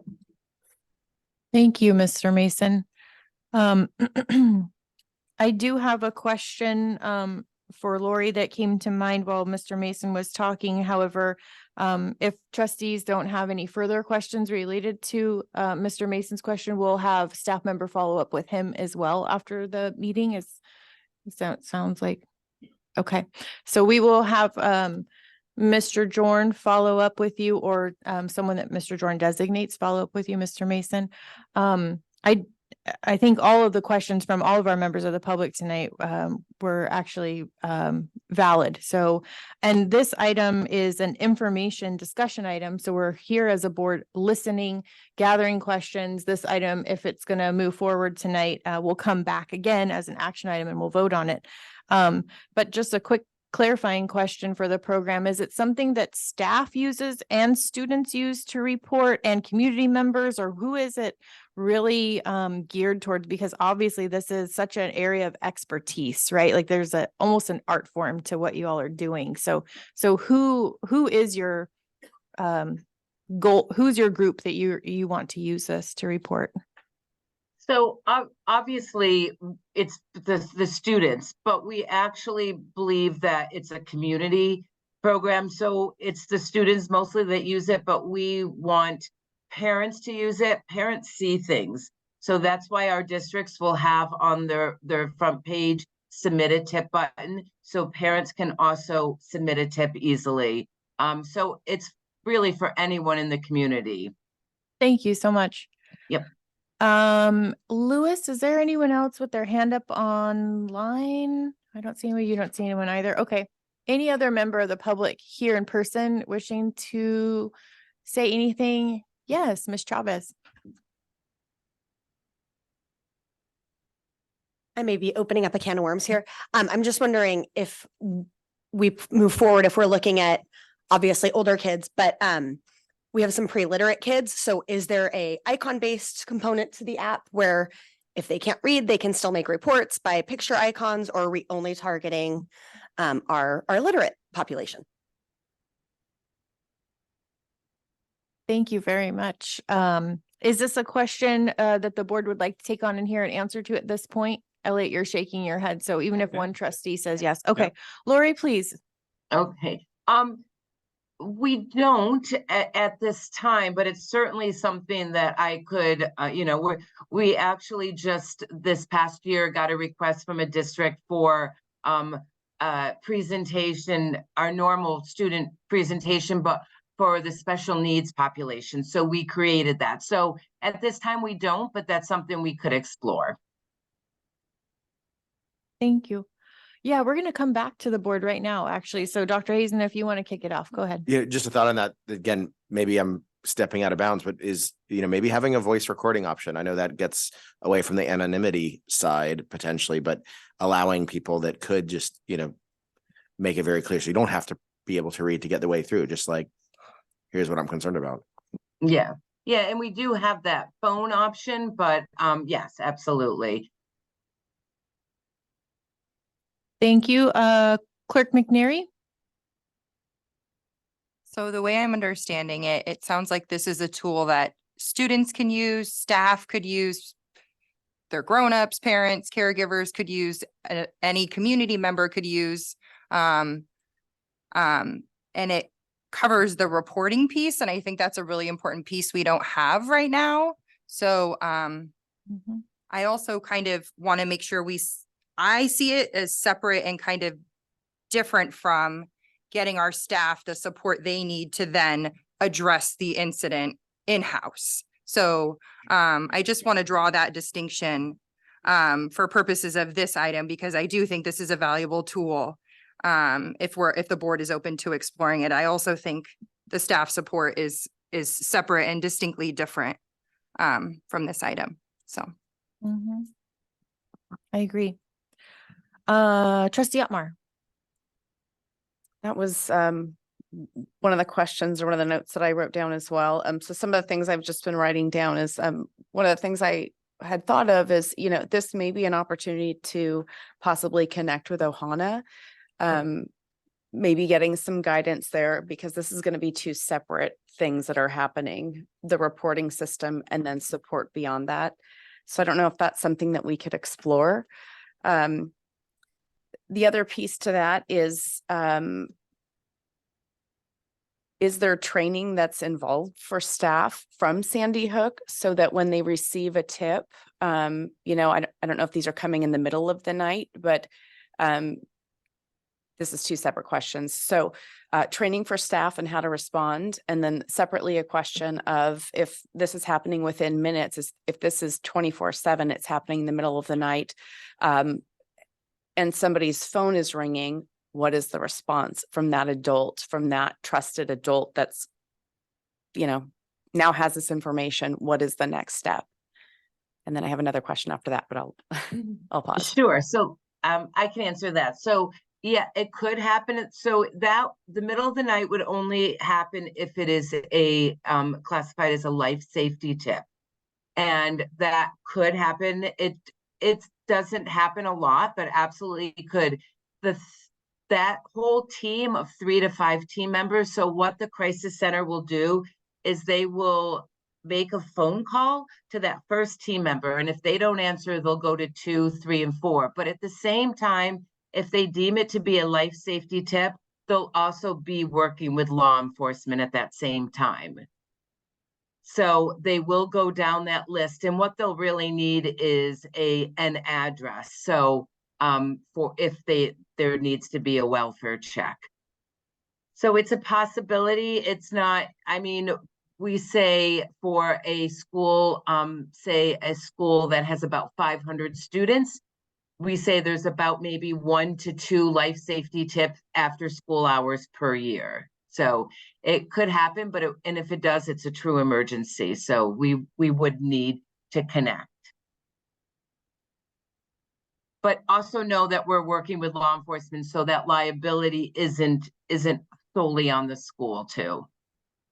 And then as far as the training goes for staff, or if there's a way to connect with other schools that have had, I guess you call it success with this, and it's been effective for their district, is that an opportunity, or what training is involved? Yeah, so we train anyone who's going to be on those teams on how to use the system, but we also have materials for all the educators and the parents, turnkey materials on the program, how it works. But yeah, I'm happy. We have a lot of districts in the state of California that I would be happy to connect you with, just if you're thinking about it and seeing how it works for them. And I was trying to look at your location. Tulare County is a big partner with us. We have about 90% of the districts in that county use it. San Francisco, Long Beach came on this year. And I was just trying to think of, we have quite a few I think Santa Clara County is near you, right? That kind of near you? Yes. Yeah. So we have a lot of school districts up that way too. So we have quite a few that I could absolutely put you in contact with. Okay, and I think another piece of this is, I don't remember who said it, but talking to administrators and staff and making sure this is something that fits with them. I think it's super important. I'm really glad this is happening and that you're here presenting, and I'm grateful for all the work that you're doing. I mean, I think this is absolutely invaluable. So that's all I have. Thank you. Thank you. Thank you. Trustee Brian Swanson? I did have a couple other questions pop into my head. I should have asked it before. So the call center is multilingual. I'm sure the app is also, right? Yes, the app is, there is, it's like Google Translate, yes. Okay, great. And then is there, I don't think you covered this yet, but is there a post K through 12 version of this? I think about the stresses that college kids are going under. Is this is something that you can carry with you through your whole life? Yes, we actually had a meeting recently and I've gotten a lot of requests for that, but we haven't quite ventured into that yet as far as doing that for colleges. But what we do is with this training, we're trying to teach these students to be aware of those warning signs and go to a trusted adult. We're also trying to teach them to be upstanders versus bystanders. In the training, it talks about, a lot of times people don't say something because they'll think, oh, I'll let somebody else do it. And we're trying to change that culture. We also talk about the snitching piece of it, because a lot of times students do not want to be labeled a snitch, which is understandable. But we train the students that you snitch on somebody to get someone in trouble, but you're going to say something to get someone help. And that is the difference. Right. So we try to teach them those tools that they can take on with them. Fabulous. Thank you. Thank you very much. Thank you. And student trustee Dishney? I had a couple questions. So I was wondering, like what staff member from the school would be approaching the student? Like, would it always be the counselor and just having the student called up to the office or like giving them a note? And would the amount of time it would take to reach out to each student be different case by case, or would it always be like not to exceed like a week after they find out about it? And I also think it's really important, depending on the case, to be really careful with how you approach a student, because some students may be really caught off guard or taken aback, and just hearing out what the student has to say as well, just because you don't always know what case is going to be accurate 100%. So yeah, thank you. Can I comment on that? Absolutely. She's Okay. a student trustee. Feel free. Yes. Yes, those are all really good points. But as far as any of those points that you made, as far as management, that is all up to the school district. So what we say is if a student walked into your office to give you this tip, how you manage that is kind of how you would manage this, because we're just delivering those tips. But as far as approaching the student and the timeliness, and that is all up to your district and your schools. We're providing the information. Was there, did that answer your 3 questions, or that answered? Yeah, there was one more, I think. I asked about who would be approaching the student, but I think it's all. Is it all the same? You can turn on your mic and just make sure. I just want to make sure, because you have great questions. Who would be approaching the student? How much would the amount of time be, or would it be different each time? And I just said, I think it's really important to be careful with how you approach students, but I think those are all like related to the school. All it's more, related. so. Okay. Thank you. And then but she has great questions, isn't she? Yes. Really. My last question is just, it's kind of I think it's a silly question, but it's an anonymous reporting system, but then also somehow you end up knowing who reported. Will you just tell me how that works? Yeah, so we don't know who reports. Okay. Unless it's a first person tip and they self-identify, but we do not know. It is truly an anonymous reporting system. So Okay. if it's a third person tip, they'll tell you who they're concerned about. And we'll know that person, but we won't know who submitted the tip. Thank you so much for clarifying that for me. Thank you. Yeah. Okay, so I was last on the list for commenting, but it's such a good topic that I just want to make sure that trustees, do you have anything else you would like to ask Lori? Laura, go ahead. This isn't necessarily a question. I think it's more just a comment that I think based off of your questions, I think one of the most important pieces of this beyond the anonymous tip portion is that the in-house training that's happening among staff is absolutely key, because the way that this is taken care of and approached is probably the most important part beyond receiving the information. So I just wanted to make that comment or statement and just make sure that if this is something we're moving forward with, that we're also moving forward wholeheartedly with appropriate training and having a step-by-step of this is what we are doing. So no one's taking free reign and just sort of deciding how they're going to handle that on their own. Do you mind? So I do want to say that we're not reinventing the wheel here as it pertains to the actual reporting and the follow-up that exists already at our sites. We have anonymous reporting at our sites. I think maybe one of the issues that exists right now is it's a Google form, right? Our middle school and our high school are doing this. And most students know the immediate follow-up is going to come from Mr. or Mrs. or someone, right? That they know, versus an anonymous report going to someone that they do not know, that may be a licensed mental health therapist on the other end of the line that can help them in crisis. So I think that's why we're moving down this track and in this direction. But it is crucial to note that the systems in place that we're discussing here are already in place at our sites for the follow-up with students and who is going to have the interaction with the student that's being identified. And most often than not, it's our mental health therapists, it's our counselors, it might be the administrative support staff, but those systems are in place already. But continued training needs to happen, of course. And if we decide to onboard SHP with their anonymous component, we're going to continue the training with our staff to broaden that reach.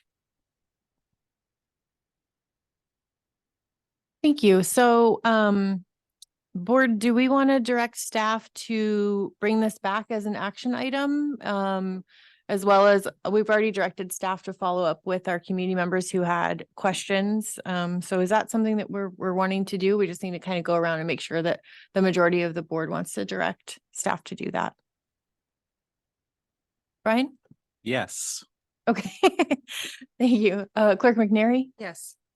Trustee Otmar? Yes, very much. Dr. Hazen? Yeah, just with the note of sites as well and counselors. Okay. Trustee Dishney? Yes. Okay. And I agree as well. So you actually have complete unanimous support.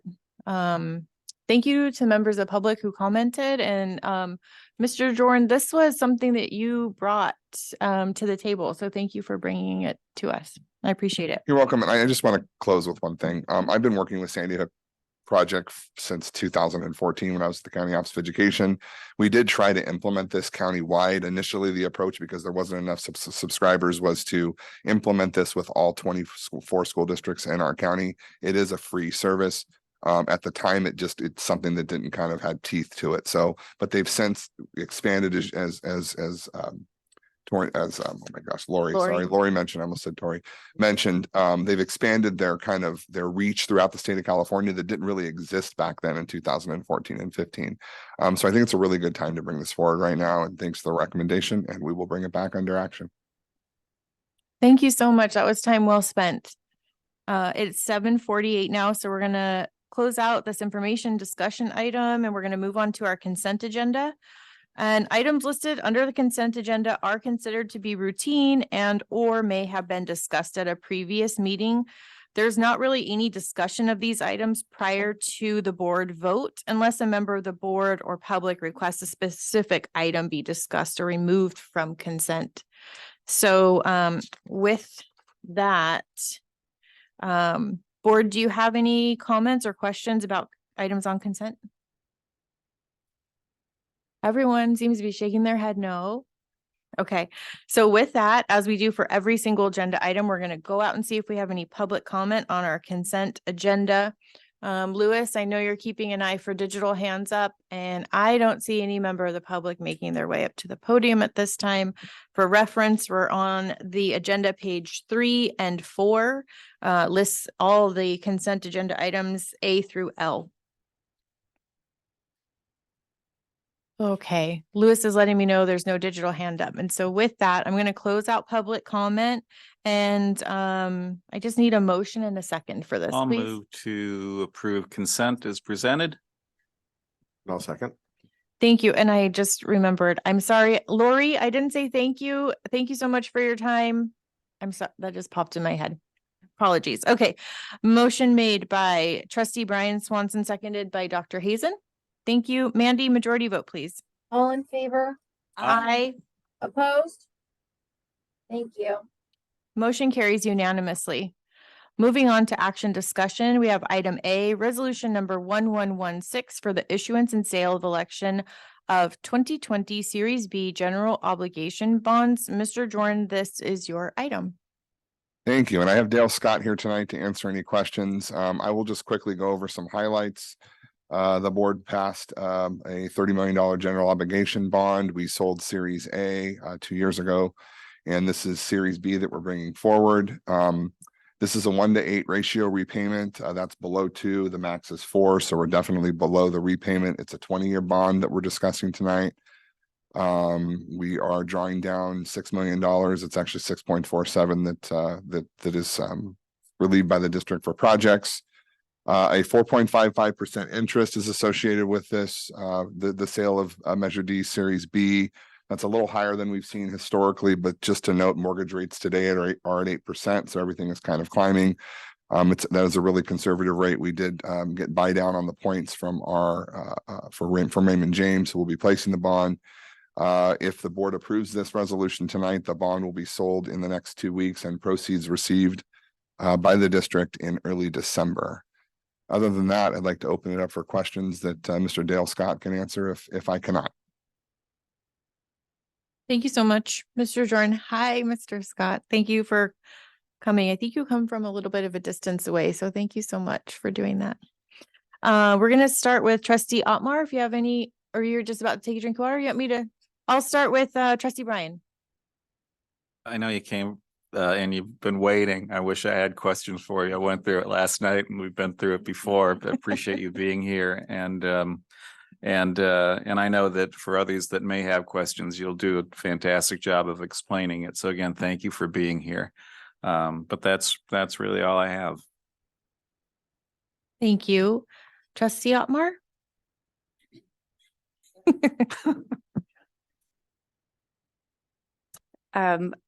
I do have a question, but it's just because I haven't looked at this before. So as I was reading through, it's pretty dry.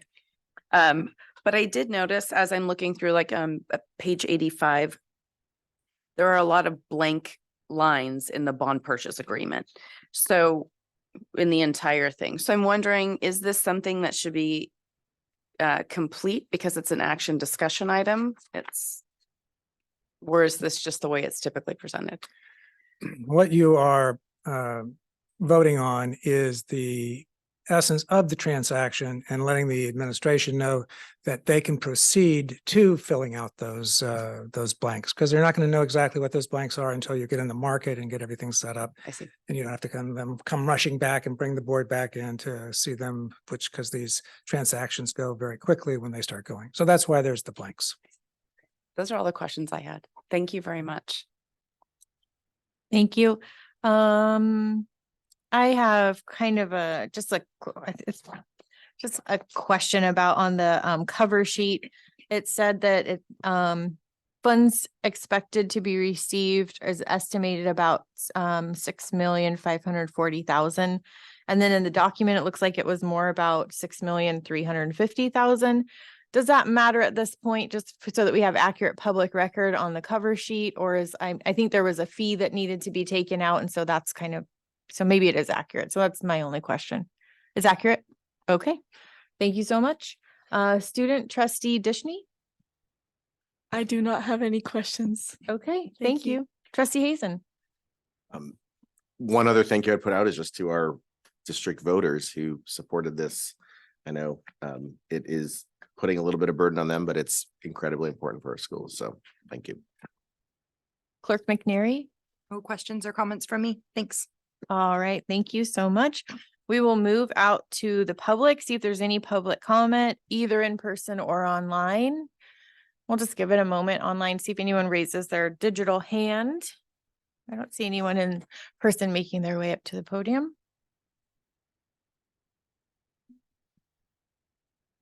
Okay, with that, I will close out public comment and we will just need we're gonna do a roll call vote on this because it's a resolution, but we do need a motion and a second first. I'll make a motion to approve the resolution. Okay, I'll second it. So motion made by Clerk McNary, seconded by Carolyn Swanson. Mandy? Student advisory, Aye. Perfect. President Swanson, Aye. Clerk McNary, Aye. Dr. Hazen, Aye. Trustee Otmar, Aye. Trustee Swanson. Aye. Thank you. Okay, motion carries unanimously. Board, I want to check in. It's almost 8 o'clock. Do you want to take a break now or try to get through maybe 2 or 3 more items? How are we doing break wise and kind of Try to sitting? get through action. Keep going? At least. Okay, Yeah. let's try to get through action. All right, action item B, budget revision number 1 for fiscal year 23-24. Mr. Jordan, again, this is yours. Let me share there, Louis. All right, perfect. For anyone following along, this is on page 197 in the packet.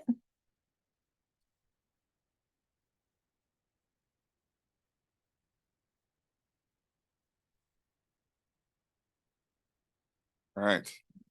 We're all getting pretty familiar with my budget revisions and first interim reports, the way that they look.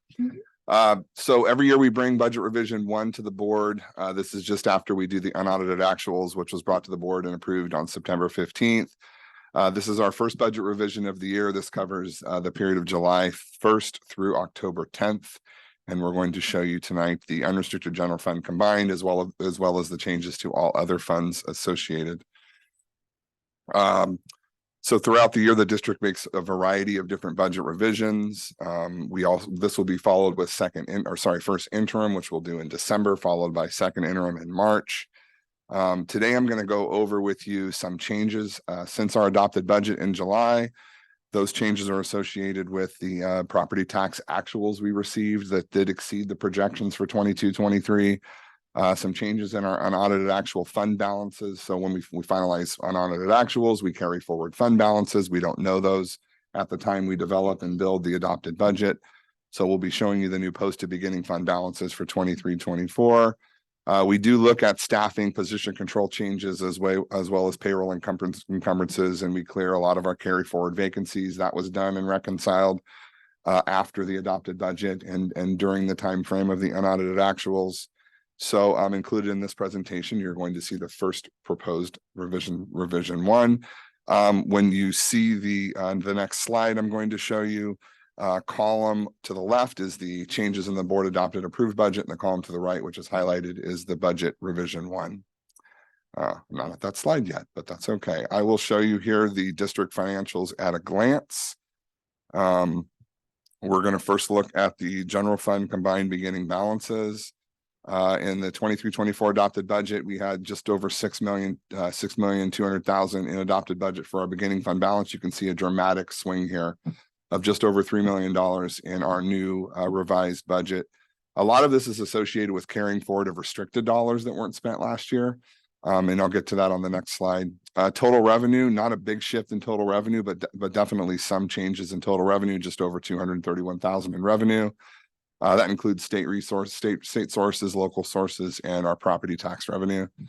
You'll see a shift in expenditures here, not a large shift, but our expenditures are just north of $280,000, different than the adopted budget. And of course, because of the big swing in the beginning fund balance change, you're going to see a relatively large change in our 23-24 ending fund balance projected of $7,411,107, and that's just under $3.5 million higher than we had projected at adopted budget. Okay. Yeah, now here's the fun slide. So if you take a look at the top there where the arrow is, you're seeing everything I just described, the beginning fund balance shifting from 6 million to just to 9 million to. If you look just above that, you'll see that the fund balances above those two items have dramatically changed, right? So the adopted budget showed just over $2.2 million in restricted. We now show just over 3.4, and the unrestricted was just under 4 million. We now show 5.7.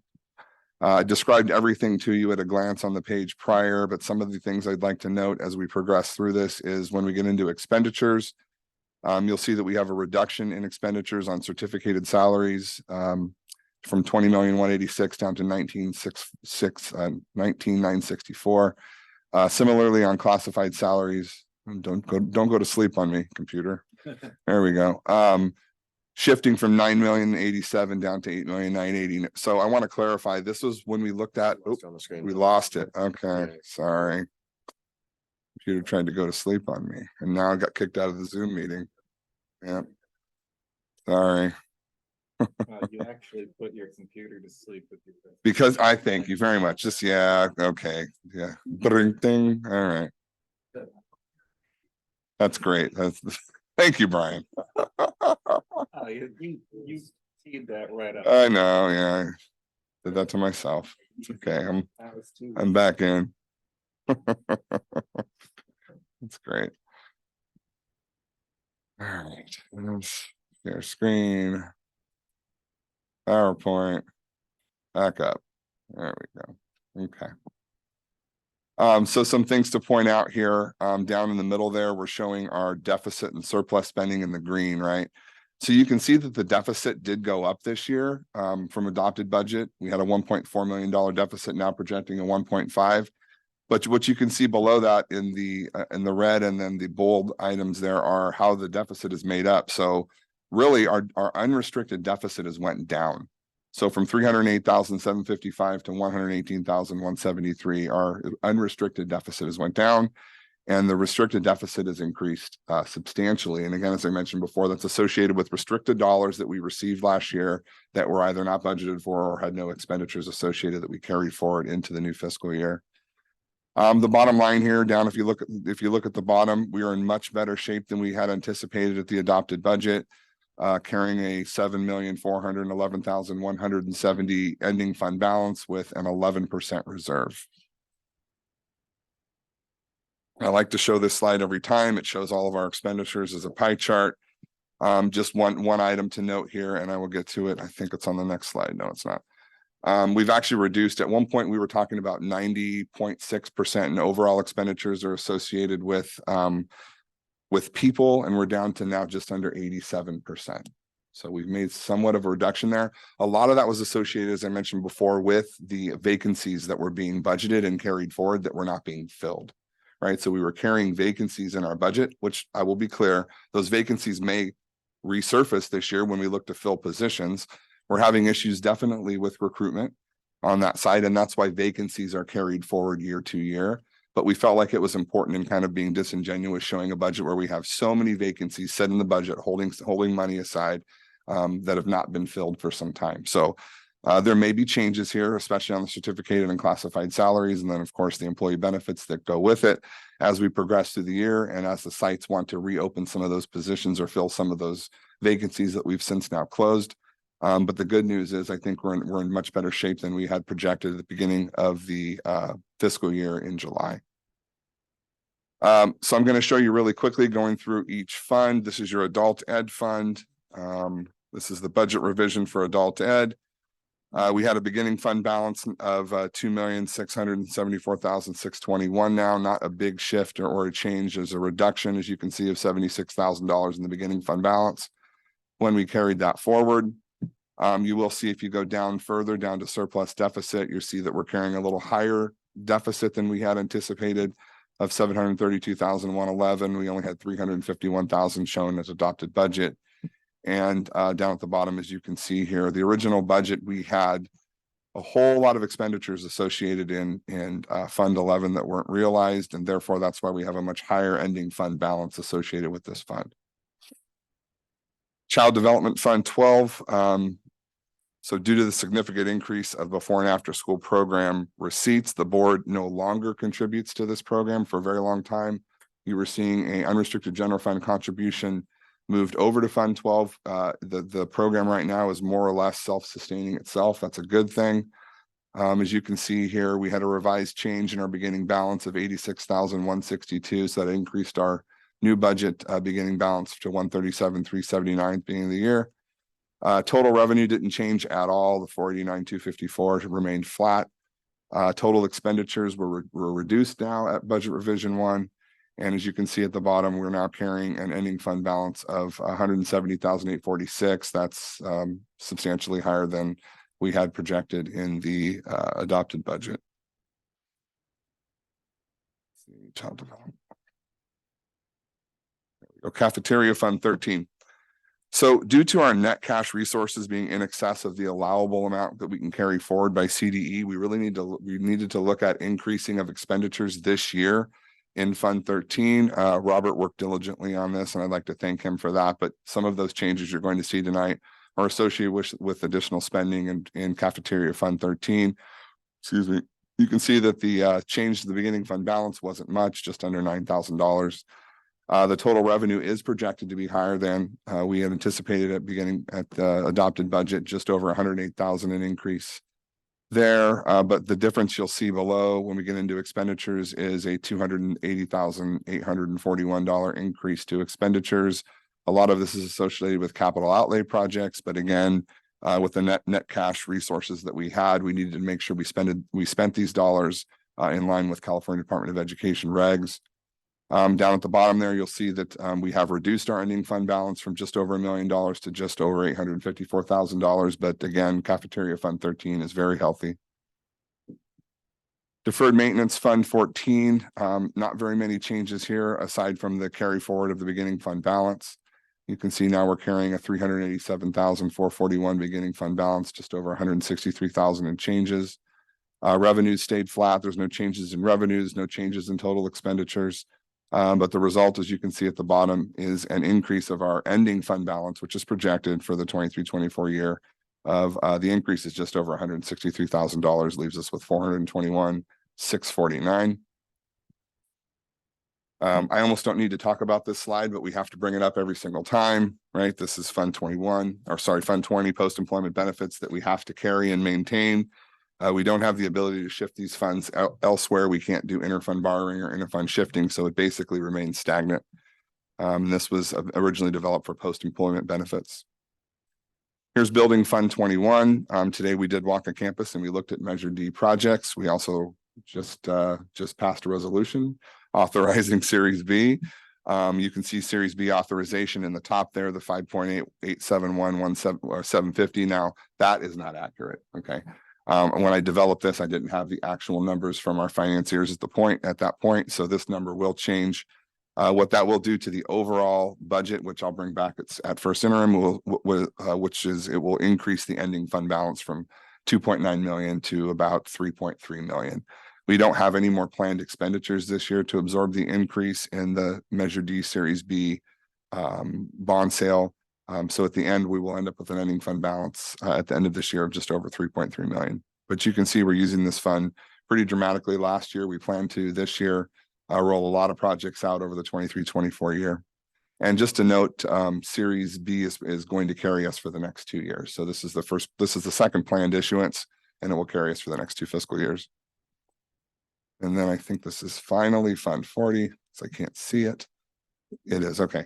So now we're finishing off here with Fund 40. This is our capital reserve account. The beginning balance, as you can see, was 608,000. We had a positive increase of carry forward of the beginning fund balance to just over 782,000. Total revenues are staying flat. Those revenues are coming from the rental property at David Avenue School that we receive unrestricted revenue on from our charter school friends. As you can see here, there's no increase at all to expenditures because the expenditures are associated with keeping and maintaining that school site, primarily utilities. You will see, though, that the ending fund balance has increased a little bit, and that's associated, as mentioned before, with the increased carryover from 22-23 unaudited actuals. Trying to get through this quickly. The very last slide, I always like to end with this slide. There's a lot of data on here and we're trying to always maintain it and maintain it being current. So at the top here, we show our demographic of students, and this is all pulled in from our CBEDS data. Off to the left-hand side, you've got fiscal health of the district at a glance, starting with the beginning fund balance and then the ending fund balance at the bottom and everything else I covered in between.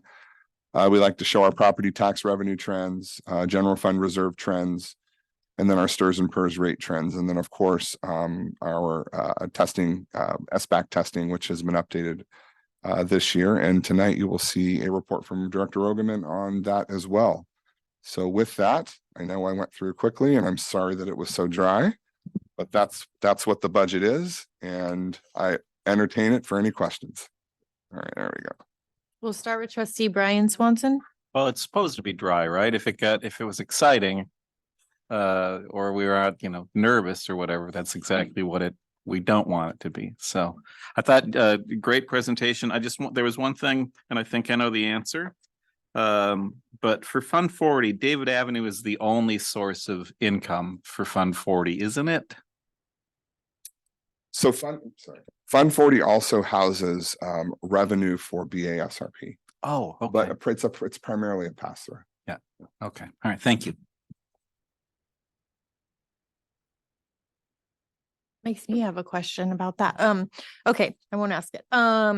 Oh, I'm next up. Okay, I'm gonna ask it. So you said Fund 40 is like a holding pen for the Fund 12 money? Yeah, so the BASRP revenue. So I want to be clear, prior to this year, there was no additional revenue within BASRP. The unrestricted general fund had a transfer out to cover the expenditures associated with Fund 12. So if there is excess of revenue, it gets passed through Fund 40, but it does re-land back in 12. It's just where the revenue source is going. Yeah. Okay. Unrestricted revenue falls there. Thank you. So do you feel the contributions to Fund 14 and 40 are adequate? Great question. Right. So there was no contribution, as you just alluded to, prior to last year, and now we're you can see if I need to go back on the slides, I will. But we're contributing $200,000 to Fund 40 and $200,000 to Fund 14. I think that's a positive start in the right direction to shore up those two fund accounts. We passed a general obligation bond for deferred maintenance. We have $600,000 sitting in each one of those funds now. Fund 40, I would say we would not want to use for deferred maintenance. We would want to use that for capital outlay projects. Some of those that we've talked about have been shade structures and things that are outside of Measure D. Also, Fund 40 can be used to potentially buy down additional debt service associated with other projects, like we've been discussing the ABM Group Efficiency Project, for example. Mm-hmm. So it's really good that we are starting to build up ending fund balances in 14 and 40. And I think right now the $200,000 per annum in each one of those is adequate. Okay, great. I just have kind of it's probably a silly question, but I'll ask it. So it's on page 208 in the packet. It's it just kind of stuck out to me. It's under services and other. I think this is for the general fund, travel and conferences. I just noticed like a doubling of yeah. I'm not going to go to the page, but I know what it's related Yeah, to. what is that? So as I've mentioned multiple times, we had a huge chunk of restricted resource dollars that carried forward this year that was unspent last year. And you have certain associated objects that those monies have to be associated with. So our 5,000s, our 4,000s, some of which are travel and conference, associated with professional development, associated with some of those restricted programs. So we're showing a higher level of expenditure this year associated with that because of the carry forward dollars. It doesn't necessarily mean we'll realize those expenditures. We may not. We may end up in a very similar situation that we had this year, which is carry forward. What we have to be careful about is some of these restricted resources are expiring. So we need to spend those monies, like especially ESSER 3. There's quite a few others that expire in June of 24. So we can only carry forward for so long before we lose those dollars. So a lot of it has to do with restricted dollars moving forward. Okay. That's all I've got. So let's see here. Student trustee Dishney. No comment. Sounds Okay. good. Thank you for following along. I saw you following along very studiously over there. Dr. Hazen? Yeah, two questions. One about the Fund 13, the cafeteria funds. I was excited to hear we are spending more on supplies, which I assume is increasing our cost per student potentially and giving them more nutritious options. If that makes sense, or is that an incorrect? I saw that. Yeah, so you're going to receive a wonderful presentation on the second, I believe. That's what you bring that forward, Robert, from our food services director on this very question. So yeah, additional offerings, potentially additional staff, trying to build out the program itself is important. Also capital outlay. So when Stephanie Lip left, she applied for and we received an equipment grant. I think it was $85,000 for some new warmers and kitchen equipment. We're going to look to take some of these dollars this year and continue to improve our kitchen facilities beyond that one grant that we received. So we'll use it for capital outlay improvements as well. But yes, we want to expand and build out the program, and Robert will talk about that with the board on the second. Perfect. That's great. And then the other question I just had on the Building Fund 21 is, I think I know the answer to this, but I wanted to ask what the barrier is in spending the bond measure funds more quickly. Is it staffing? Is it, yeah. Well, so I think that this next issuance was more likely than not supposed to. I think we're a year early, for example, for B, we're a year early, right? So we did a pretty good job at spending down Series A. I think it's number one, it has to do with capacity of our internal staff. Number two, it has to do with bidding and procurement.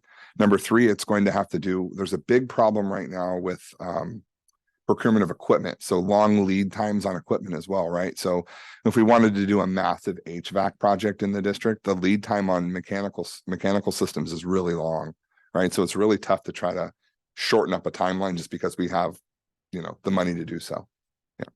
Yeah, so just say, let us know as a board if there's more we can do to help support you. Well, sorry, did Chewbacca have a comment? I'm just kidding. Yeah, if there's any more we can do as a board to support you in that, because I do recognize the value more so after our tour of Upper Down today. So thank you. Yeah, Director Anderson will bring another reprioritization list forward to the board once we've brought forward the ABM efficiency project. So they're kind of going to move together, and we're going to be needing to have a discussion about additional financing as well. But there is a lot that's going to take place this year if the board so desires and moves to approve ABM Group's contract in concert with what we're doing with Measure D Series B. Thank you very much. Clerk McNary? Thank you for the very thorough cover sheet. I truly appreciate having the data digested in a way for us and for the public before we get here. And thank you. I had the question about recommendations regarding deferred maintenance and if we should continue that. So I think that's already been answered, and I'm comfortable approving it. So Thank you. Trustee Otmar? Thank you. It was not boring or dry. It's actually, I enjoyed it. And you asked my question about Fund 13, so I'm really excited to hear more about that coming up. Other than that, I've got nothing. Thank you so much for that. And Trustee Brian, I think we started with you. Okay, thank you so much. We'll go out for any public comment on this item. Same procedure as usual. We'll see if there's anyone online with their digital hand up, anyone in person who would like to make their way up to the podium. Okay, we've got someone with their hand up online. Please go ahead and unmute. Lewis? Mike Gibbs. Thank you, President Swanson. I actually sat through this presentation last year. It's good to see the overall salary and benefit number going down just a tad. It's still higher than in Carmel and other similar sized school districts. I just had one question. I know I think it's permissible to give an answer, but I know if you answered all the questions, you wouldn't have time. So my question is the enrollment, the total enrollment of PGUSD versus the staff and teachers. So what I'm really asking is, including the open positions, is that student staff teacher ratio going up, or is it going down, or is it flat? Because 87% of the budget doesn't necessarily reflect the relationship between the increase or decrease in the enrollment, and my impression is it's been going down just a tad in the last, 3 or 4 years. Are the teachers and staffs shifting or changing in relationship to the size of the enrollment? That's my question. Thank you. Thank you, Mr. Gibson. Trustees, is that a question that you share at I'd this be time? interested in getting an answer to that. Sure. Okay, Trustee Brian has the same question, so please go ahead, Mr. Jordan. Right, so the district is I'm seeing more of a leveling, but you're right that we've had a declining enrollment for a little bit now. It started with COVID. We were hovering right around 2,000, and now we're hovering just over 17. I think we're at 1769 right now. And yes, that's a good question, Mr. Gibbs. The district needs to take a serious look at class sizes, of course. We have class size language that we work on with our collective bargaining units. And that's one item that we're looking at moving forward. Pacific Grove Unified historically has low class sizes. I think that's something that we all would like to see sustained moving forward. But the question becomes how low of a class size is a good level for an educational experience for students. And very low class sizes usually don't replicate positive outcomes for students, especially when dealing with group work and so many other things. So it's something that the district's looking at absolutely this year, and more to come on that as we move through our first and second interim reporting to the board. Thank you so much. Louis, any other digital hands up? Okay. Any members of the public in person have any comments at this time? Please make your way up to the podium. No one is making their way up to the podium. Okay, so at this time, we'll close out public comment on action item B. We'll go back to the board. Any further questions or comments pop in your minds? I see everyone kind of shaking their head no. Okay, I do not have any either. So with this, can we get a motion and a second to approve action item B on staff's recommendation? Also move. Okay. I'll second. Motion made by Trustee Brian Swanson, seconded by Clerk McNary. Mandy? All in favor? Aye. Opposed? Thank you. Thank you. Motion carries unanimously. Moving right along for action item C, consulting agreement with the Black Leaders and Allies Collaborative, also known as BLAAC or Black. Mr. Jordan, this is also your item. Okay, thank you very much. I have it covered mostly in the cover sheet. I would like to acknowledge that Mr. Derek Williams and the district have been having quite a bit of conversation around the continued professional development associated with our staff as it relates to incidents of bias and race. This is a consulting agreement with a $2,500 retainer, as you can see at the bottom. And right now it's specifically tied to reshaping and retooling the 5-part series that the Lozano Smith and the district had developed some time ago for our administrative staff. So that's specifically what it's related to. And we've been having an ongoing conversation with him as well as the NAACP and the NCBI related to these matters. So this is a $2,500 consulting agreement, and there may be more as we move forward, but we'd like to get an agreement in place to pay them for their time. Thank you. Trustee Hazen, questions, comments? No comments from me. I'm just very glad to see this moving forward. I appreciate the quickness that you're addressing this. Clerk McNary? I'm happy to see the contract on the agenda, and I'm in support of this partnership. I guess when I heard the description, I guess the question comes up for me about what board direction was given about reshaping or retooling the 5-part series. I don't know if this is the appropriate time to address that, but I'm wondering if we're approving a contract that's going to be specifically focused on that professional development series, if we need to address it now. I don't know. Are you asking for more specific deliverables on this contract? That would be helpful. Yeah, I guess I'm just trying to think back to the board direction that day, and I don't know if this is what I was envisioning, but I guess I'll defer to the rest of the board and just think about it a bit more. Okay, we will come back to each of us one more time. Trustee Otmar?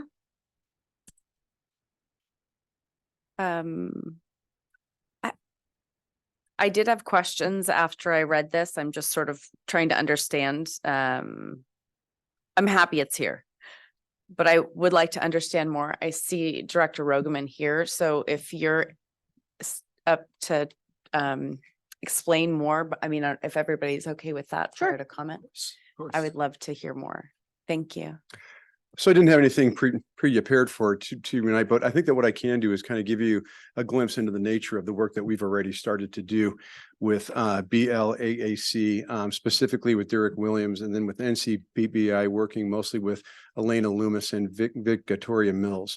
I think that when what we understood from the last board meeting was that we were going to put the training that we had planned on pause.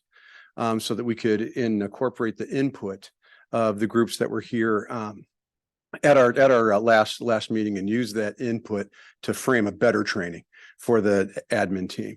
And so what we're really looking at doing is, and it's going to be the topic of our next meeting that we have set for next Friday. It's actually going to be an in-person meeting with the folks that I just mentioned, is that while we're going to need some legal guidance on what we should be doing in an incident response, where we're going to get some great guidance is on how we should be doing it from BLAAC and NCBI. So they're actually going to be involved in doing a training with the admin team that is going to run kind of parallel to, possibly integrated with, the training that we do with Lozano Smith. What we haven't decided yet is if that training is going to be kind of simultaneous, meaning that all parties are going to be in the same room at the same time doing that training, or if we're going to run two separate trainings that are kind of parallel. One with BLAAC and NCBBI, kind of doing that inner work with the admin team so that we can understand better the perspective of someone who has suffered an incident of bias or flat out racism, so that our response to that is more become passionate and culturally responsive. That's what we're hoping to gain from our partners at BLAAC as well as NCBI. And then what we hope to gain from our Lozano training is all of kind of the legal guidance that goes along with it. So what we want is some consistency in how we respond. And then what we also want is kind of that work that needs to be done with, our mindset and our hearts, so that we better understand the pain that's being caused by these, so that we can respond in an appropriate manner. And that's where we're really going to lean heavily on, the contract that's been brought forward to you. Trustee Otmar? I love that. Thank you. I'm fully in favor, and for being unprepared, that was succinct and exactly what I need to hear. So thank you. Thank you very much. Trustee Brian Swanson? Well, I'm fully in favor. Also, that during the last meeting, when I was the dissenting vote about slowing things down, I wanted to keep moving and fix it while we were moving. What I love so much about this is that when we did slow it down, you guys got moving right away, and you took action right away, and you heard the voices in the room.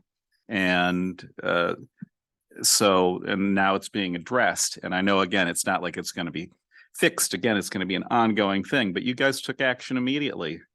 And with the people that were here and speaking online too. So I'm fully in favor of this and more of it as we move forward. Thank you. Thank you. Student Trustee Dishney? I think this is a wonderful idea. Thank you. Thank you. Will there be a contract for NCBI coming as well? So we're not pursuing a contract with NCBI to support us in this manner. We're working with NCBI on providing additional training and resources to our staff through already pre-prepared trainings that they offer. Mhm. So, and it's not a consulting contract, unlike the contract we're bringing forward today for Okay. BLAAC. So for example, we will see staff members signing up for existing trainings that NCBI provides, perhaps at a fee, but that will be, it will not be a consultant contract. It'll be I guess, a training fee. That is currently the path forward now. And that's not to say that we may not have a consulting agreement somewhere along the way. We may. We've been working a lot with Elena Loomis and Yeah, it sounds Victoria, like there's so, been a lot of Yep. time invested, so. If I may? Yeah. I think that it's a little bit early to say exactly what that partnership is going to look like. Keep in mind that things have shifted from, in a pretty significant manner from the plan that we had set forth at the beginning. Mhm. So as that plan is getting adjusted, NCBI is going to be part of that plan. It's just that we don't see exactly and clearly what that role is going to be. So we're still trying to build that. And I think that, as we bring on our new superintendent, that we're going to want her guidance as well, as far as, what she feels is the proper path forward too. So, in the sense of pausing, there's a few different things to pause for, right? We want to make sure that we're doing this the right way, and we're missing a member of our team.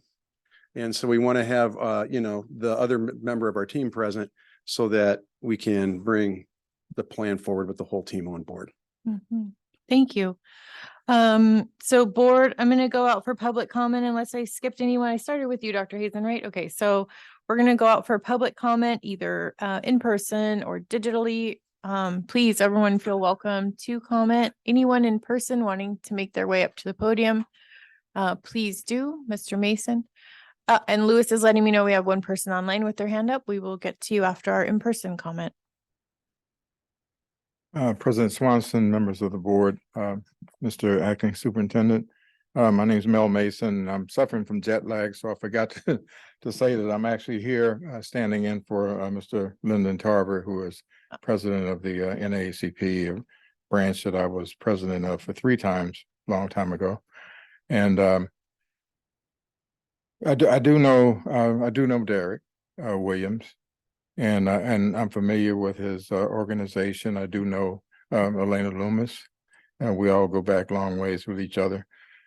And so I'm not here to oppose the contract, but what I'm saying is that, when you have a century or so of entrenched racism in a system, that anything that is designed to rectify that is going to have to be institutionalized, and this is not institutionalizing anything. I'm not saying that this is not effective and this is not worthwhile.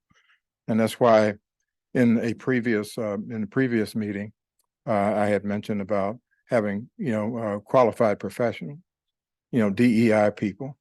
And I would say having a DEI officer at this school, would certainly be helpful. I know that that's another budget item and all of that. And we just saw a budget here, but it's going to be well worth it to do that. To follow up with what's going to happen with Black and with NCBI, I think it has to be a commitment to really seriously institutionalize diversity, equity, and inclusion, as a part of the ongoing everyday operation of this school district, and that's the way to do it. And before I leave, I wanted to respond to the last board meeting that I was at, where someone was mentioning that, hey, we still got to have these meetings so that way we don't have, other students, meaning Black students, probably being harmed. What's going to make Black students feel like they're not going to be harmed is if, under the direction of superintendent, that each principal goes back to their school and basically lay down the law. So in addition to the trainings, there has to be some laying down of law.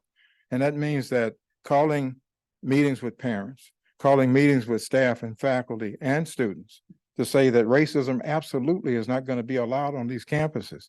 Because if you do, then you're subject to be fired, you're subject to be expelled, you're subject to be, and I understand tenure, but I don't think any teacher would want to have a bad mark like that on their record.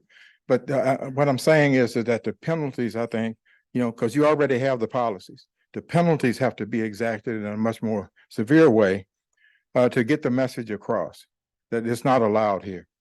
And so, as Dr. King used to say, and you can quote Dr. King when you're laying down the law, you know, he said that laws may not make you change your feelings about me, but laws will govern your behaviors towards me. And I think that that's what we have to look at in addition to these trainings and institutionalizing DEI as well. Thank you. Thank you for your comments. We have a person with their digital hand up online. Please go ahead, Dr. Gibbs. Thank you, President Swanson. I just have one question on the contract. I don't see too much detail there. I'm not quite sure what the contract is actually for, and if there's going to be a curriculum, you know, what is going to be taught, or what's the training all about? What are the objectives? I'm guessing you all are going to get to that before you approve the contract. But here's my only question is that the contract calls for a $2,500 retainer. Cost is after that and up to and past the retainer is $125 an hour. But I don't see a contract amount. I don't see the do not exceed amount. I could have missed it in the contract. So again, the $2,500 was the retainer, and the $125 an hour will apply to that. But once that retainer is exceeded, what, you know, how far it says that the consultant will submit invoices in dollar amounts. Is there a limit or a total budget for this contract? Thank you. Thank you, Mr. Gibbs. Is there any other member of the public who wishes to comment at this time? Please make your way up to the podium or raise your digital hand. Okay, we don't have anyone online with their digital hand up, and no one in public is working their way up to the podium. I'm going to go back to the board. Start with Clerk McNary, please. Thank you. I am comfortable moving forward with the contract. At this time, I think it's, like you said, one positive step in the right direction. I don't think it solves an issue or addresses kind of the bigger picture. I don't think I have any more questions. Thanks for letting me ramble a bit. Sure. Okay, so it's you know, the agenda item is this contract, and it sounds like you're in favor of. Okay. Thank you so much. Trustee Atmar. I have no further questions. I do have a comment just to say that I appreciate all the work that's gone into this and all the effort and I'd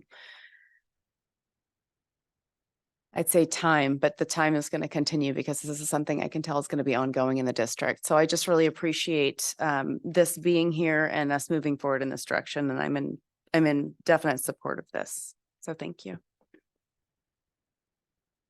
Trustee Brian Swanson. Just one thing, and I think Mr. Gibbs makes a good point. Because we do have a fiscal responsibility. That's one of our roles. Do we want to entertain a limit before we go past a certain dollar amount and then have it come back to the board to allow it to continue on so that we can get an idea too as to how it's going? Would we be willing to entertain that? And if so, is there a limit? I mean, it's up to the board. I would say what I see this initial item being, we've started using the time and resources of BLAAC folks. And so to have that be remedied, because we're not interested in taking anyone's time for free, to have this kind of get approved. And then I was thinking about asking for a more specific deliverable to come back to the board and have that in a certain time frame. So like we're at the end of October, so maybe like in a month's time, or I don't know how, like, even though a month may not even be long enough, because how often are you meeting, Mr. Jorn? Is it Weekly? Okay, so you might have a better Sometimes- idea in a month, sometimes multiple actually. times a week. You may have a better, so that's kind of what I was thinking is, I understand that this is here and that it actually is more of just, establishing a relationship concept, contract. And then we can get some more details, in about a month. That's kind of what I was thinking, but, I would support that, although I'd suggest maybe a little longer, like 6 weeks. it's up to 6, 8 Mr. Jordan, in my weeks, something opinion. like I mean, that. I'm not staff, so. Yeah, I think 6 weeks would be an appropriate time frame. I also can bring back an amendment to the contract at any time, right? I mean, we did not establish a not to exceed. We established a baseline number for consulting services and then an hourly rate associated with that. I think that if the board so desires to leave it up to staff, we can bring an amendment back when we feel like we're getting to a point where, our unidentified not to exceed is getting to a point where we may need to bring something back to the board. I would be comfortable with, anything in or around a couple of $1,000s above the initial contract, bringing back an amendment. I think it would be tough to, limit it to, okay, if they're gonna go over by 5 hours of the 2,500, do we bring an amendment back to the board? I don't know if that's really appropriate considering the good work that's being done and there is more than, once a week interaction that's taking place. But we can also keep the board updated through superintendent's reports as to the progress as well. We have a meeting on the 2nd and then another one on the 16th. And I don't anticipate us exhausting the initial retainer by then. So, so whatever the desire of the board is, we will move forward with. Thank you. Good discussion. I don't think we're quite there yet on nailing down exactly what's gonna kind of make us all on the same page, but I did want to stop by student trustee Tishni's desk and ask if you had any further comments on it. I don't think I really have any comments. Yeah. Okay, but you were in favor. Yes. Okay, that's great. Okay, so we're back to kind of the contract aspect. Go ahead, trustee Hazen. I forgot you again. That's always when I start with Clerk McNary. I'm so sorry. No, it's okay. I won't take it personally yet. Just kidding. Well, I'm glad you speak up. But just want to say again, yeah, I really like the way you laid that out. The 6-week timeline seems about right, but I also do think this is an important enough item that it should be on the superintendent's report. I would say every meeting until we have a plan for formally in place. So thank you for that suggestion. Yeah, good point. We're kind of feeling it out right now. And my favorite word of this whole discussion is ongoing, because this is all ongoing. This is the first of many. We heard tonight some ideas about codifying or putting this into policy, updating maybe our discipline matrix is kind of what I was hearing as well, incorporating more voices. So yeah, this is like first step. So should we go back around, or how are you feeling about, should we just do a vote and approve? I think we're Vote on there. it? Sorry, I'm sorry. We'll be here. Sorry. I would like to say one more thing if that's, so as far as the timeline goes, I would defer to the people that are doing the work. And I don't think that it's really, my personal opinion is that it's really not for us to sit here and decide how long it should take and how long the relationship with Black should continue. I would defer to the people doing the work. So if we're receiving the information in the superintendent report ongoing, I don't think that there necessarily needs to be a time limit in place. If we're being updated consistently, I say just let's do the work and move forward. Keep moving. I'm okay with that. And this might be off topic, so I'll ask, but as far as the voices who are at these meetings, is there a plan to incorporate more voices, or is it kind of set that it's that it's Derek? And I just want to get an idea of like who is at the meeting. So it's Mr. Jorn, Buck is there. Who else is there? Derek, Elena? Yeah, Derek, Elena. We've had Mr. Tarver on, I think 1 or 2 calls now. 1 call. Okay. Victoria, also from NCBI. That's it at this point. Yeah. Okay. So do we want to make a motion that this motion and a second for this item unless there's any further board discussion that you want to take place? Okay, I'll move to approve this contract. I'll second. Okay, motion made by trustee Otmar, seconded by trustee Brian Swanson. Majority vote, please, Mandy? All in favor? Aye.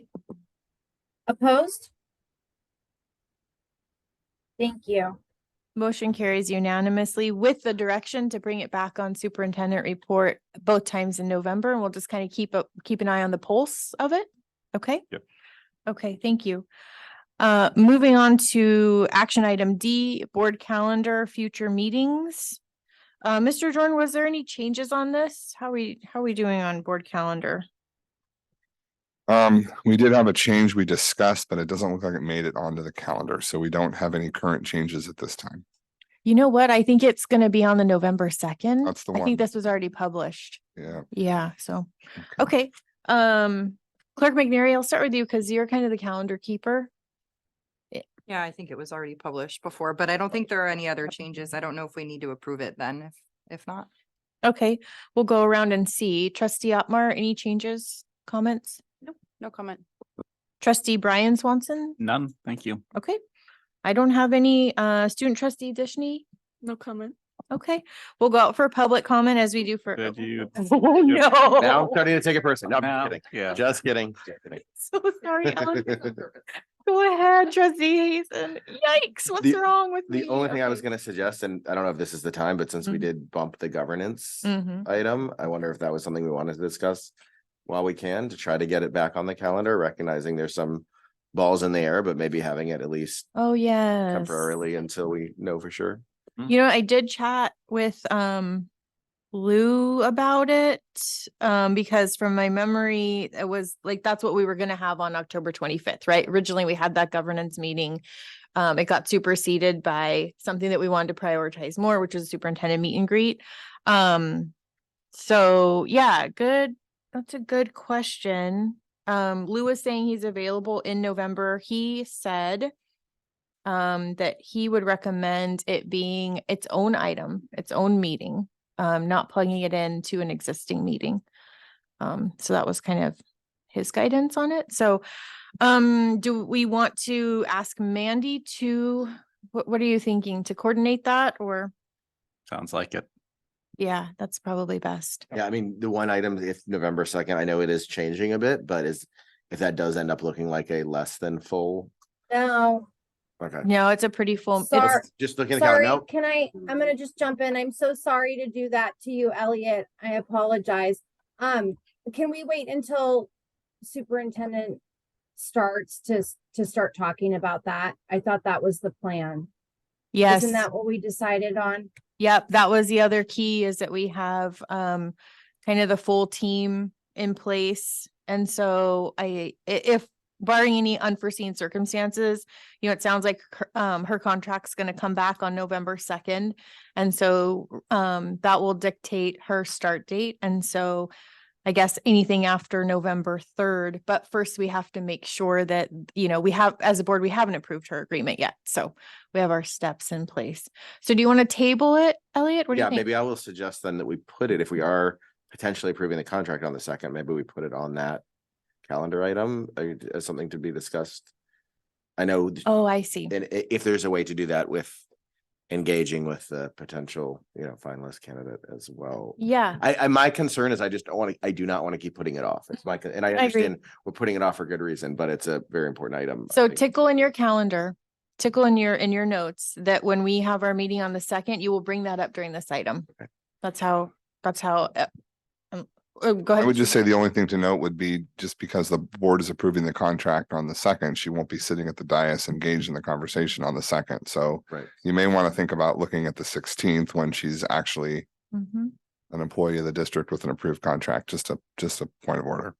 Yeah. mhm. Another idea is just to float availability for November, because that seems to be a challenge for us, is just finding some dates that we can all agree upon. Mhm. And then when we get the next piece, hopefully with the contract signed, we'll at least kind of have an idea of what works for the board, and we can coordinate with Lou and the superintendent finalist, whatever. Yeah. That is Whatever exactly you right. all Yeah. wish to do with calendar stuff is fine by me. Rest of the board, are you okay with that? We'll kind of keep it on the burner. Yeah. Okay. Okay. Okay, so for tonight, we'll go out for, did you have any further discussion, Elliot? No, I just like that idea a lot, because I do think the problem is scheduling, and especially if we're doing it in a way, I'd much rather have a few dates potentially. Sorry, Mandy, I'm apologizing to you now, but you potentially have a few dates that could work for folks.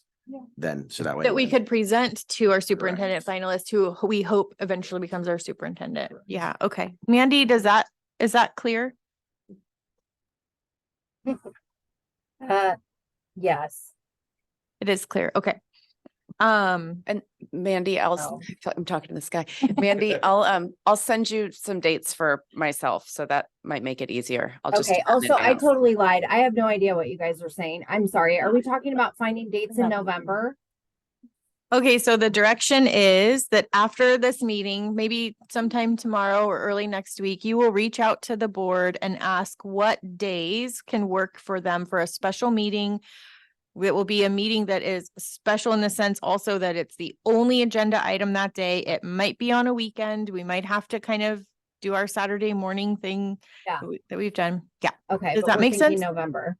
Yeah, we're thinking Okay. November, and we do recognize that our superintendent finalist, Dr. Adamson, is not on board yet. And Yeah. so we're getting these dates we can present to her. Sure. And also we might end up probably looking in December, because I'm like actually looking at a calendar, and you're only talking about 2 weekends. Really, because Holidays. you're signing your contract. We wouldn't be doing that following weekend because we wouldn't have enough time to roll out that packet and probably get it going that first weekend in November. And then the last one's Thanksgiving, and the following one you guys are at CSBA. So I'll connect with you guys, but I just don't know if we'll figure it out. We'll find some dates. I have a quick question then. So if the board expects at the special meeting to have part of it be self-evaluation and governance, or we need to specify that now so that Mandy yeah. can reach out to CSBA and get that rolling. So were you think, just yes or no, like, were you thinking sorry to point you with my phone. Were you thinking self-evaluation and governance? Correct, yeah. Yes. Laura? Yes. McNary? Okay. Brian, yes. Okay. So Swanson, can I add to that? Because I can't remember if we said in an email or not. CSBA had noted that they do need at least minimum 6 weeks to be able to coordinate that self-evaluation piece.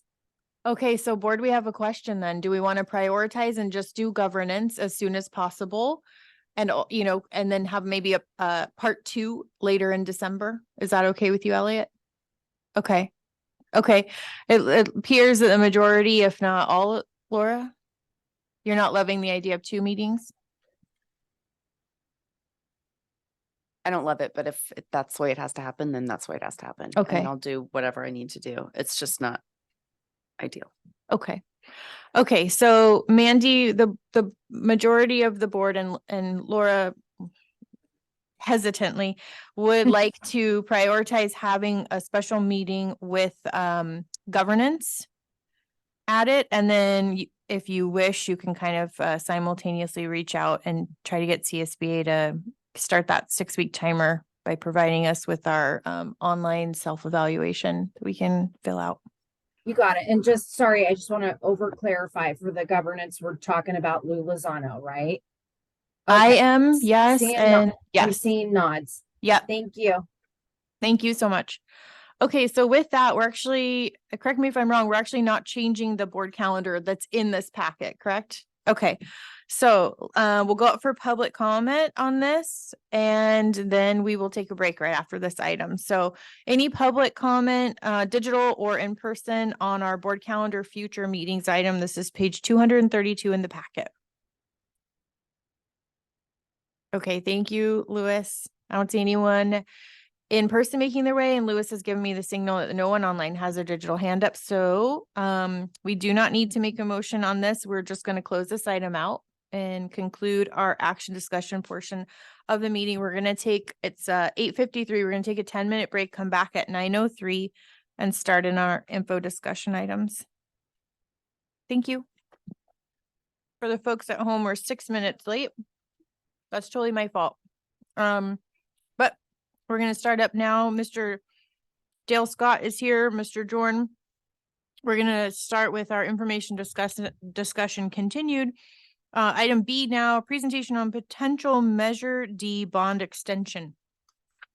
Thank you, President Carolyn, and I'll ask Dale Scott to come to the podium. He's going to present on the current general obligation bond, give you a slight overview, and then talk us through the potential for an extension associated with the current GEO bond. So Dale, thank you.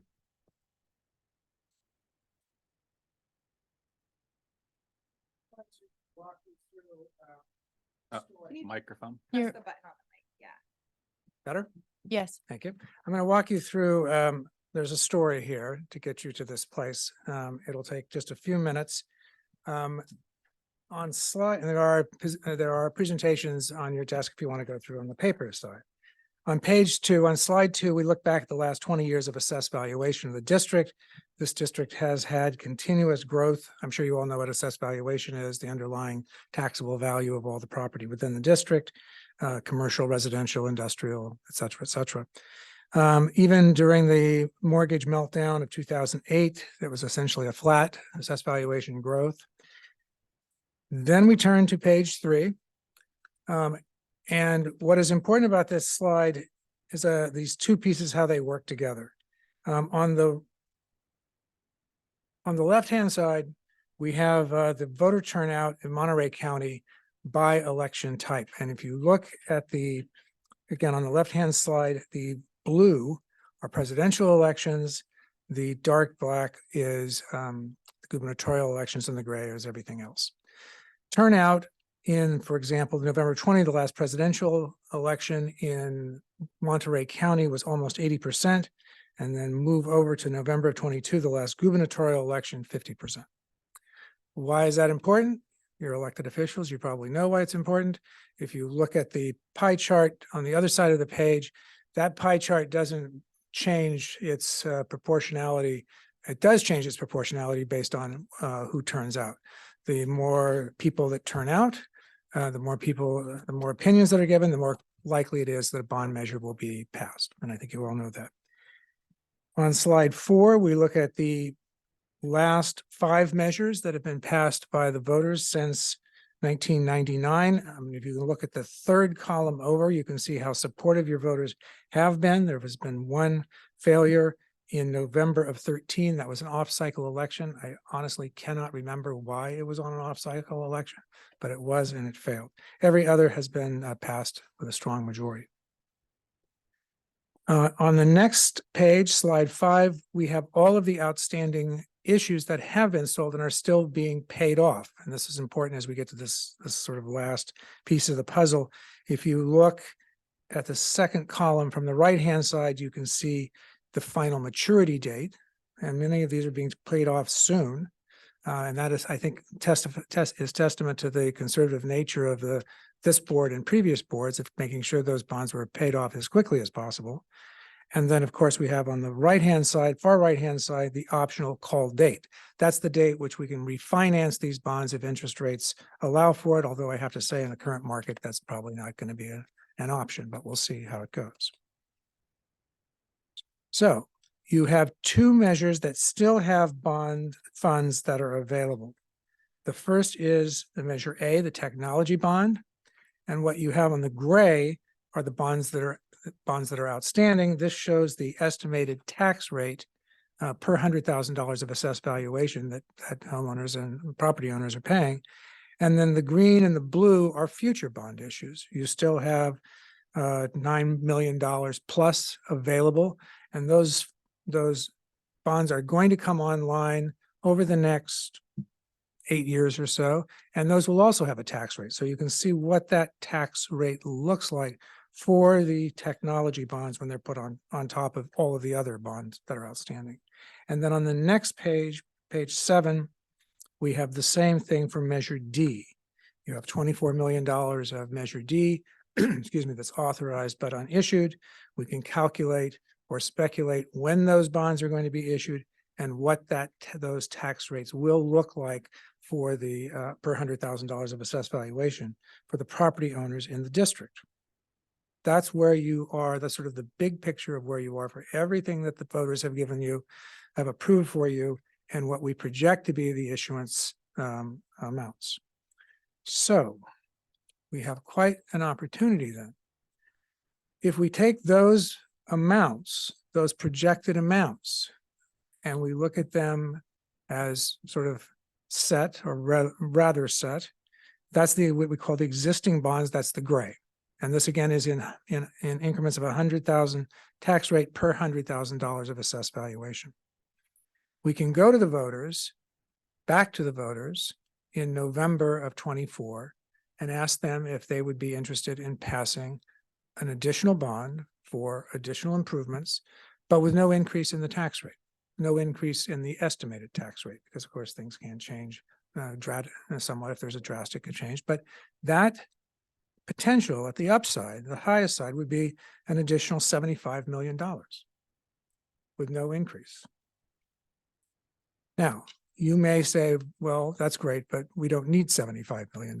And that, so we can make that lower. I'm just giving you sort of the options. If we look at slide 10, you can see, well, we can actually set this up at not half, but quite a bit, about 2/3, $45 million. And now those tax rates are still falling off in the future, and it would give future boards the option to do exactly what you would be doing, to go back at a certain point in time once those funds have been spent and say, do you want to extend the tax rates again? But you're not kind of locking that all in. It would require an additional election. And then third, on slide 11, we cut that even more. We make it so the bonds don't go out quite so long. They're a little bit shortened, and that reduces the amount again. It also reduces the interest quite a bit, but it reduces the principal to roughly $32 million. So I'm not, by the way, I should have started by saying, I'm not looking for a recommendation, or I'm not looking for you to choose. I'm saying there's just a lot of options here that you can sink your teeth into. But the time to make that decision as to whether you want to pursue that, not to make a decision of if you will, but do you want to pursue it and put all the pieces in place to make that decision in the future, kind of starts now. And that's really the place that you are. And I'm going to ask you to turn to slide 12.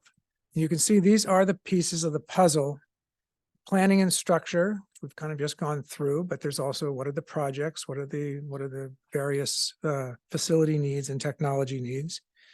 We have in the past, and we typically do a voter survey. It's not required, obviously, but it's something we have done in the past to get a sense of where the voters are, especially with those options. It would be interesting. And this just in general, where they are in terms of support for the various projects. And then board action would be required sometime in the spring of 2024. That was a rather whirlwind tour, but that's the opportunity that you have, and I'm happy to answer any questions you might have about how the structure works, how the process works, et cetera, et cetera. Thank you, Mr. Scott. Brian, I remember the last voter survey, you actually got called, right? I did get called, yeah. I remember that. That was, it's like, I got called. Yeah. I was a member of the public at the time. I was like, oh, that's kind of cool. He actually Yeah. got called. Anyways, back to work. Trustee Otmar, any comments? No comments right now. I think I'm going to have to absorb all of this. It's a lot of information to take in. So, can I send questions to you, Josh? Because they'll be coming. Okay, thank you for that. Trustee Brian Swanson? I saw it on the screen. Is the timeline in here in this, or is it just, Yes. okay, so there it is, yeah. So planning structure now, voter survey. I don't have, I don't think I really have any questions. I'm wondering more. It's like, we always need money. We're always going to need money. We're running out, it's like some of the stuff that we have, those funds are going to be depleted. I'm personally, I'm in favor of paying taxes, even though it's like we own a home here. And for those who do, it's like, it's brutal. But it's nice to know that they wouldn't necessarily be going up. But again, back to, we need money and we never get enough to do what we need to do for our students and for our staff and just the district as a whole and our buildings, even though we got a big chunk of money and we're doing stuff with that will only go so far. And we're going to run out of tech money soon. And then what do? There's, so, I mean, I would be leaning towards taking the first step again and just figuring out, all right, so what do we do? And let's build around it and then moving forward fairly quickly into a voter survey too, to get the temperature, because if it does come back like no way, which I don't think it will, but then that will give us a pretty clear idea of just where we are. Let's see. Trustee Hazen. Yeah, I think, or I should say, maybe I should ask Acting Superintendent Jorn, but I think if we had $75 million, you could have a very quick plan of how useful that would be for our district in terms of not wants, but needs, because I do think it's hard to imagine too much money in improving our school sites. Right. So cost escalators are massive right now, right? So just the money's not going as far as it once was when planned for use. I mean, that shows through with what type of work was just done last year, just at 2 sites with roofs and gutters and paint. It's in the neighborhood of around 18% higher than when they initially planned for those projects, just looking back at the prioritization list that we had then. So absolutely. Number one, the money's just not going as far. And as we move forward through time, there's cost escalation we have to deal with. We're issuing Series B of Measure D. That's the second authorization. We could very quickly move through that series. I mentioned earlier, it was planned for 2 years. But that's not necessarily something we have to do. We can be more expeditious. We're looking at the ABM group project we talked about under a 4217 award. We're talking about potential financing for that work, offsetting some of those financing costs with Measure D funds, which lowers the amount of money we have for continued deferred maintenance projects, because essentially that's what Measure D was for. You're going to get to a point where you've taken care of all of the deferred maintenance projects, and hopefully we're building enough money up in Fund 14 for deferred maintenance. I would say it's going to take us a very long time at $200,000 per annum to get to a point where this district would be comfortable. Like, I would be comfortable with around a $2 million deferred maintenance fund. That's just for deferred maintenance, right?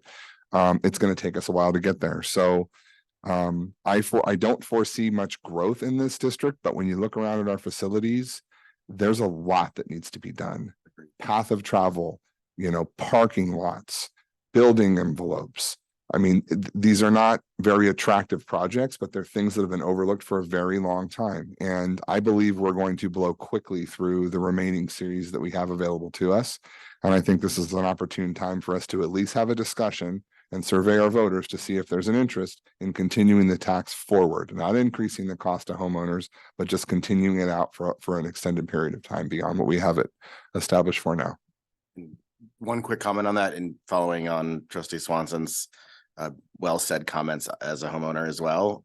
I think this is one of the best things my tax funds can go to, is supporting our schools. So I am in full support of it. I like the plans you've given us. I would actually, I would love to see a plan that might be similar in principle, but might have a earlier drop off, for example, because again, that would give us the opportunity for another bond in the nearer future. So we still might not have as steep a fall off at the end, but a decline earlier in the process, so that folks would be realizing a little bit of tax recovery potentially. Understood. Very easy, hopefully, with your software that you have probably to do that. So that said, yeah, thank you for bringing this forward. I'm all in support of moving, and I know it's a discussion, but all in support of doing what we can to, see what the voters want, on this topic. Thank you. Clerk McNary. Thank you for the presentation and all of the information. And thank you, Josh, for that was my question, is where are we at and what do we need? And I think after walking through just at Robert Down today, I mean, when you mentioned windows, $15 million, not saying that's what we're going to spend our money on, but just as far as expenses go, Like, yeah. I think as far as our bond that we have right now, that's deferred maintenance, that's aging infrastructure, that's like getting up to health and safety. That's not anything like moving us forward or future expansion, anything like that. On the other hand, I think as a taxpayer and as a voter and someone who's been watching board meetings, we asked the voters for a bond not so long ago. And we asked them to put their trust in us in that way. And I think if we're going to do it again, we've got to be really careful about how we communicate what we're doing. I think that's for a future step. For right now, I would be interested in the next step, which sounds like a survey, just to gauge the community's perspective. I think that's where I'm at. Thank you. I am not in favor of this at all at this time. I think we very recently asked our voters, we determined a dollar amount and feels very soon after. I also don't know if we've shown the community fully what we're doing with their dollars at this point in a way that makes me comfortable as the public's representative going out to the public and saying like, we've done this, we've done that. I know we're trying to communicate that out. So I'm struggling with this. I also wonder what are our other options. So for example, bonds are like mortgages. We're paying fees and interest and when I say we, it's the taxpayers. I'm also a homeowner. I love public schools. I want my money to go to public schools. So it's like, it's hard for me to say this, but just my instincts on this are that this is too soon without really providing a why to the community, why we're going to ask for this. I understand the graphs and that, you know, technically on our bills, it's going to kind of remain the same, but it's going to remain the same for longer. And I don't want us to underestimate our voters and have this rhetoric towards them like, actually your taxes are fine, you know, you're actually not paying anything, but they are, you know, they're paying money for an extended period.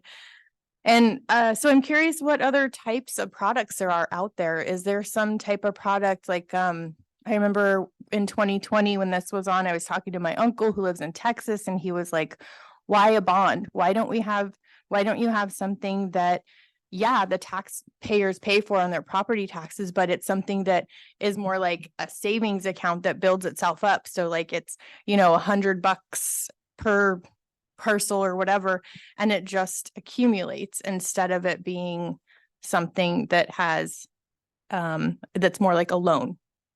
So that's how I feel. I'm not in favor of this. I will say I'm not even in favor of doing a voter survey at this point. I think we're going to fatigue our voters, but it sounds like I'm in the minority. There's various other ways to finance projects. Every other way to finance a project is on the back of the general fund. So therein lies one of the issues, right? So I've been talking about a certificate of participation as one modality that's been brought forward a number of times. We're potentially going to be looking at one to fund the energy efficiency improvement projects through the ABM 4217 contract if that moves forward. The problems associated with that are higher interest rate, longer term, and it's an obligation to our general fund to repay versus going out to our voters to help support program and projects within our school district. There were many other programs, the qualified zone academy bonds, qualified school construction bonds. Those were all done away with in the omnibus tax bill overhaul of 2018. So they're not accessible to schools anymore. What other financing options did I miss? Well, there's two. They're not very good though. The first is there's state funding. However, to obtain state funding, you have to have a match. You have to put your own money up. And so without a bond, you won't have the ability to get into the line to get the state funding. That's the most common one. The second is somewhat was referred to by your relative as a parcel tax. The parcel tax is, there used to be a parcel tax in this district. Those tend to be for operational funds. They just don't produce the amount of leverage that allows you to bring in enough money to make significant improvements in the facilities. They're usually used to augment the general fund. In fact, I don't know of any of them that have ever been used for construction purposes or rehabilitation purposes. Besides that, that's it. It's not, I mean, I'm sorry, but it's not a great system. The system in California is, there's not this other pot of money anywhere. The system is you go to your voters and ask them for approval of a bond. And there's not a lot of other alternatives. And are we asking our voters because we want to build a new school? No. We don't want to build a new school. We want to just maintain our current facilities. I believe we would like to modernize the campuses that we have. I mean, so we talk about windows. Every single campus in the school district has single pane windows. We talked about this today when walking through Robert Down about, you know, the air quality outside versus the air quality inside. It's very hard for us to regulate the indoor air quality when our building envelopes are from the early 1900s or the 1950s. You know, we're talking about insulation, roof insulation, wall insulation, electrical system upgrades, mechanical system upgrades, and back to improving our air quality in our classrooms as a big one. My question for Dale is more associated with the ability for the district to lower the amount per 100,000 AV and extend it out further, which means that our taxpayers in the current market are actually paying less on their tax bill, but just for an extended period of time. What are our options there? Right now, it's what, 70 per 100,000? It's close to 70 per 100,000. It's going to go down to roughly 60 in about 3 or 4 years. So there's not a lot of room there to make that work. I wish that we would have had the foresight for only 4 years, only 3 years ago. It's only 3 years ago to do a more thorough assessment of what we needed. So anyways. Thought we did. I mean, you know, we brought a whole bunch of, we took a look at that when we were deciding how much to ask for. I remember those meetings. I remember those meetings, and it was kind of like, should we ask for 25 or 30? Well, Or- I can do a plan, and it will, I don't know. I'm just, to me, it's hard. This one's kind of a bummer for me. That 3 years later, we're kind of going, man, we didn't ask for enough, or we have these needs. So it's just where I'm at. I thought we vacillated kind of between, it's like, well, is it going to be 25, 30, or as much as like 60? I think 60 was a number that we were throwing around too. And PAF saying, we don't need $60 million. And at the time we didn't. But, you know, as we move forward, you know, I think Josh makes a good point with what we've been doing with our facilities right now is kind of fixing broken windows. You know, that's an analogy, of course, but it's just like fixing the things that are broken and leaky and rotting roofs and things like that, or roofs, depending upon whatever word you want to choose. But it's like, what about modernizing our buildings instead? You know, it's because they're still cold and drafty. Yeah. And we have people that work in these buildings and students that are in them a lot. I don't doubt that there's a need, that there's a Yeah. facility need. I absolutely see that. I just think it's too soon for the voters, personally. So let's go out to the public and see if any members of the public have anything to say. Or did I ask, who did I skip? Shucks, did I skip someone? You didn't skip me, but I didn't have a comment earlier, but I Oh, guess I have okay. a comment now after the discussion Yeah. because all of my questions have now been answered, which is great. And I guess sort of to comment on what you're saying, if we can do that, I'm not trying to have a discussion necessarily with you specifically, but Yeah. the more time that passes, the more expensive it's going to get. And the more the buildings are going to fall apart. And if we don't ask now, and we wait, we'll be asking for more. That's kind of how I'm looking at it. And there's a need. I see the need. And I think that the taxpayers, especially in this community, are well, we'll find out if we do the voter survey, which I do think that we should do, because I don't think anyone's going to be fatigued by the ask. And if we get a response that's positive, then we're in a great space. And I think our community supports that. Yeah. I really do. I believe in this community and I believe that they love our schools and they love the kids and they love the staff and they would support the ask. Yeah, So you I'm might be excited right. about I that. mean, I know they love their property values and a lot of that is because of the reputation of our schools. Yeah. Any other board comments before we go out to public comment? Just a quick one on that. I mean, I do agree with your point about the fatigue potential is thank you for bringing it up and, something for us to think about. I do think the voter survey is the opportunity to assess that though.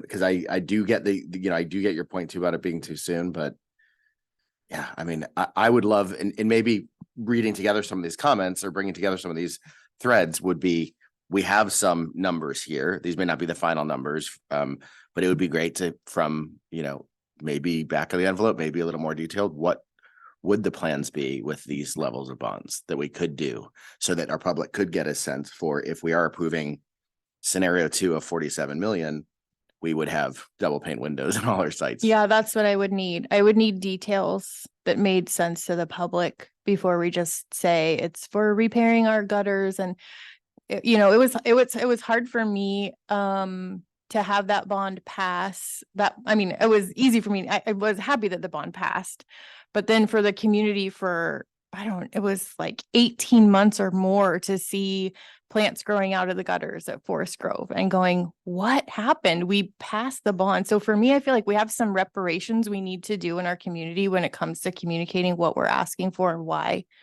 So anyways, any other trustee comments or Mr. Jordan comments? Do you think that's something that would be reasonable request to have? Well, the time so voter I'll survey. also update the board with, we plan through Dale Scott and Associates to issue a CBOC report to the community, and that's going to take place within the next month, I believe. A couple of months. Yeah, a couple months. All of the data has been given to DSC already. So I think that the first thing is we're going to show the community what we've been doing and how the money's been spent. And it's not just having them drive by the schools. We're going to target our voter base. We have our voter base list, and that's we're going to email out a mail. We were going to do a mailer, but we're going to target it via email. I think that's one of the most important parts. The second part, which we talked about tonight, CPI cost escalators are in the neighborhood of 13 to 18%. It swings often, right? So, just on the $30 million alone that we authorized in the past few years, we need $6 million more just on that authorization alone to keep up with CPI index increase. So, and the construction cost increase. So this is something that I don't know if it was considered initially when the planning was done. I would have assumed it had been, but that the escalator has dramatically changed over the course of the last 5 years. So it's something we need to consider if we're planning for something more in the future. It was mentioned, I mentioned this today. We do have cost estimates to retrofit both elementary schools with windows, and it was in the neighborhood of $15 to $16 million just for windows at 2 campuses. So, we do have the data to support it as well. If the district wants to move forward with retrofitting campuses with dual pane operable windows, it solves many purposes for us other than just energy efficiency. So that information can very easily be brought forward and disseminated prior to any furtherance of the discussion. I think that the next step, correct me if I'm wrong, the planning and structure is a little bit more deep dive into what this would look like. This is more 30,000 foot. We'll bring it down closer to the ground, have a discussion, and then bring forward a potential voter survey. In the meantime, we'll see the CBOC report going out to our community. Correct me if I'm wrong. No, that's correct. And do we need to decide this tonight? Because we also have a potential or a pending new superintendent coming on, and I would hate for her to come on and then, I realize there's steps involved. It's not like tonight we're saying we're going to go out for this bond, but I just feel like her voice would be really important in this because it's embarrassing if a bond fails, and it's embarrassing for the leadership of the district sometimes. And so I just want to make sure that we're not setting up our new superintendent for that. Well, I think the voter survey will tell us whether or not a bond is going to pass or fail. They're pretty accurate within a few percentage points in swing, right, Dale? Yeah, 4%. 4%. How do I put this? This is my bread and butter. This is what I've been doing for 25 years. I know what our schools need. We have a wonderful director of facilities in this district now. We need to staff up a little bit more to help him move forward on a lot of these projects.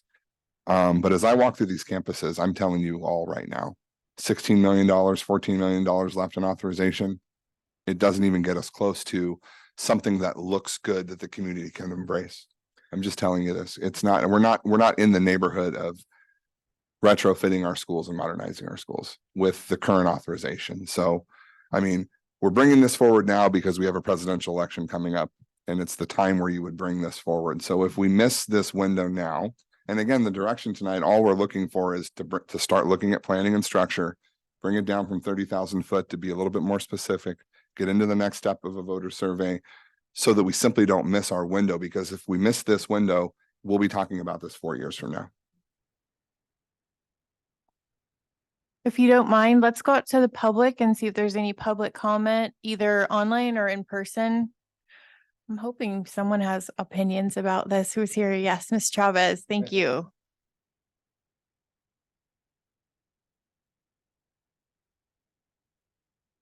Erica Chavez. I know this is a lot out of my wheelhouse because this is his bread and butter. But I double checked the date of everything, and we passed the bond measure on March 3rd of 2020, and then the world shut down. So there were supply chain issues that hadn't been anticipated when we went to the voters last time. The game changed. It wasn't just the rules changed, the whole game changed. So any of the groundwork that was done before that previous measure, there's no way we could have anticipated the whole pandemic. I mean, it's just, I don't know. I think to say it's so soon, yes, it's soon, but we had no clue that the world was going to change that much. And I know we didn't use Measure D monies to roll out distance learning and all of those things, but the focus was elsewhere because people weren't on campuses. So why would we be cleaning out the gutters? I mean, those kinds of things couldn't take precedence for a long time when we were isolated and in home. And yes, they could have been working on things, but I don't know. I'm just kind of reminding us the perspective of that happening, and that I think that everybody is ready to come out and start fresh and start new. So it's a good perspective. Thank you.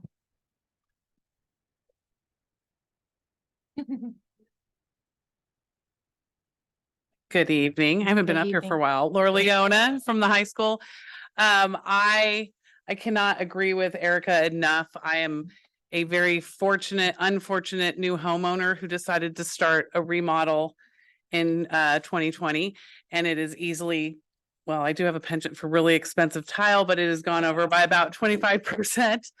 I just also, I love this district, and I've said this before at this podium that we've spent a lot of time fixing old problems and even getting to the point of just putting lipstick on a pig. We have some really beautiful facilities in this district, absolutely beautiful, but every school site has those rooms, right? That just are beyond the lipstick. I have one of those rooms, single pane, one window doesn't open. I've mentioned that I have 3 outlets, a 4th if you are 10 feet tall. Those are just the things that there's no way we can even begin to fix those problems without a large influx of cash. And I agree, if we wait too long, now we're looking at off-year elections. We need to take advantage of that. Next year will very likely be a highly attended election. And we do have a wonderful, supportive city that they do enjoy the property value, but they also want to drive down those roads and be proud of everything, and not just the front of the school, but every single room. So I really encourage us to look at this and look for every way that we can get that monetary support, because the schools are looking better than they have in a very long time, but without the money, we can't keep that going. And we're just going to keep having this discussion until, our children are sitting at these tables. So thank you. Thank you so much. Is there anyone else in person or on, Louis, is there anyone online with their digital hand up? Nobody? Looks like there's 15 people left online. I'm hoping somebody. Ooh. Principal Garcia. Yes, Lito Garcia, principal of all the high schools. I don't have the extensive background that Mr. Jorn has, but as an administrator for the last 24 years, I've overseen the modernization of the first school I worked at, the last school I worked at prior to coming to PG, $12 million new building. So I've been heavily involved in facility upgrades and improvements. When I was thinking about coming to PG, I drove up from Santa Barbara to walk the campus. And it was the height of the pandemic. And other than the deer, I was really the only one on campus. And as I walked around, the first thing I noticed was how awful PG High looked. And this is somebody who just walked right on the campus, not somebody who's lived here for years, who went to the school, whose parents have worked at the school. PG High is supposed to be the pride of PG City. And it doesn't look that way. And we need to at least ask our voters, are they willing to help us out again? Our campuses are open to the public. That was part of the last bond. So if we want folks to use our campuses, they should look like a place that somebody would want to be on. Our students deserve better. Inside the classroom, they have amazing teachers and they're getting an amazing education. They should feel equally prideful about the way our campuses look. And 75 million, the high school could just use that and eat it all up. And that still won't fix everything. So please take the time, ask the voters, so that hopefully they're behind this. And so that in 4 or 5 years, because it's not going to happen overnight, that we can make these changes. And then we can be prideful of everything about our schools, not just the teachers and the programs that we offer. Thank you, Principal Garcia. Anybody else, members of the public? Nobody online, Lewis. Okay. Anybody else, staff members? We'd love to hear from you. It's late. You've invested this much time. You might as well say something. Get a chance to disagree with me. Come on up. Okay. All right. So we'll go back to the board. I'm going to close out public comment at this time. Board, let's see here. Trustee Otmar, we're kind of at the point where this is an info item, so we would just give direction. It sounds like what I'm hearing is we'd like to give direction to do a voter survey and get the pulse of the community on this. I would like that very much. I think that as soon as, well, I believe the next step is to kind of zoom in a bit and then go out for a voter survey. So I'd Yeah, like to good give point. direction for that. Good point. Get some specifics. Yeah. Trustee Brian Swanson. Yeah, I wouldn't mind if we could expound a little bit just on what is involved with planning and structure. If we can just get, take that ball and widen it, those little weirdo toys that go like that, do that just to like here instead of here. It's like, what does that mean? And then, and then move on into the voter survey, which correct me if I'm wrong, but I believe that we don't pay as a district for the survey. That's part of the whole thing. Is that correct? Okay, I was wrong about For the that. folks at home online, Dale Scott said the voters do pay for, the district pays for the voter survey. Okay, so I made that whole thing up in my head. I still will stand by what I said about the ball and the survey. Okay. Is that a question for Mr. Jorn or Mr. Scott? Yes. Okay. So what does that mean when as we take a look at planning and structure? What are a couple of things that we do when it comes to that?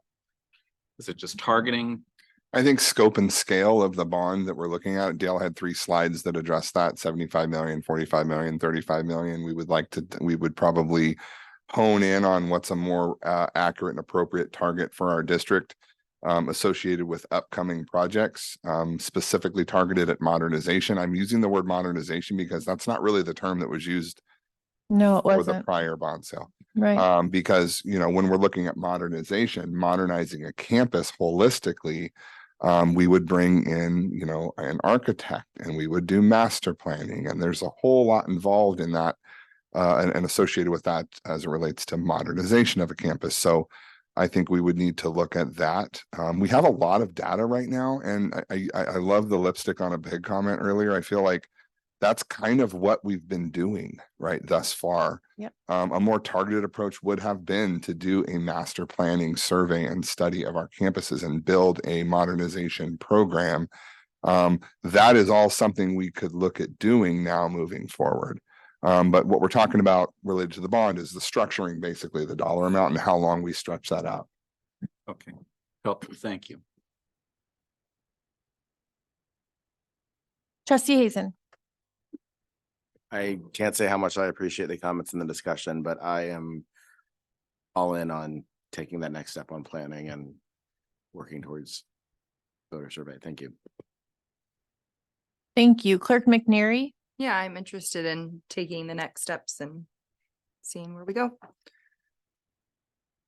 Okay, we've got a majority who would like to move forward with the next steps for voter survey. So do you have any, is that clear enough direction? It's clear enough direction. I'll work with Dale Scott and his team and we'll bring something back. Okay, great. It's 9:51 right now, so we've got 4 more items here.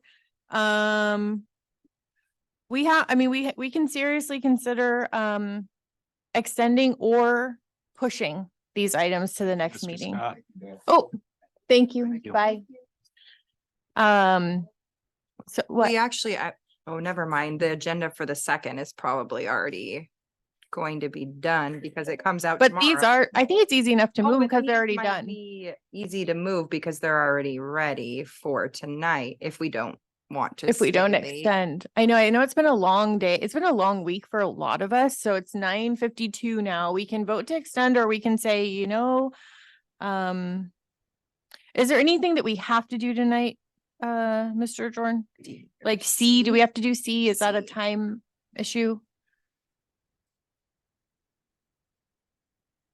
No, C is not, well, no, C is not a timing issue. Okay, We have planned for the second component of we've planned for the second component of C at the next board meeting, but that Good doesn't point. necessarily mean that has to be the case. Okay.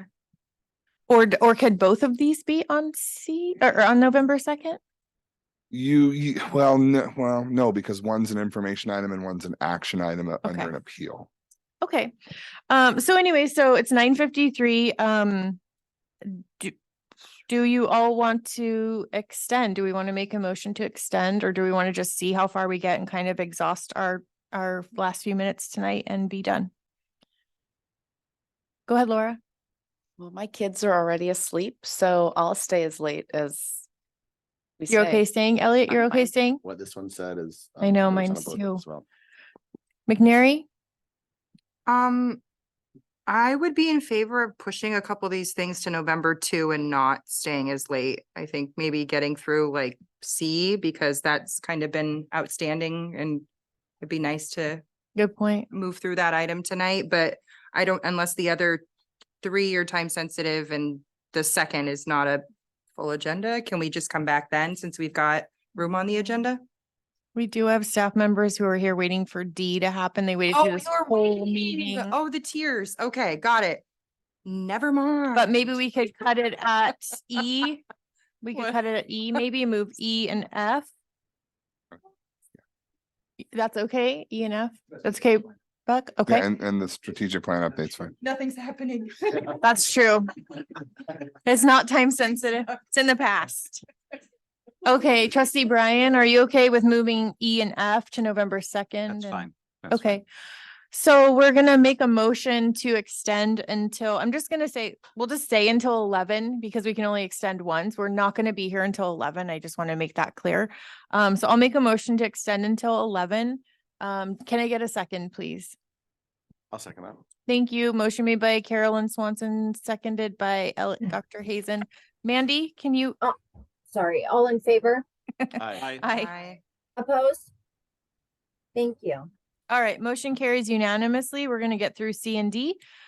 C, complaint concerning instructional materials, and Mr. Jorn or Director Ogeman, whichever. It's both of us. So let me give a summative response here because this is the superintendent's decision regarding the complaint that we received. I will give the outline and then I'll defer to Director Ogeman on some of the specifics related to the committee that was formed.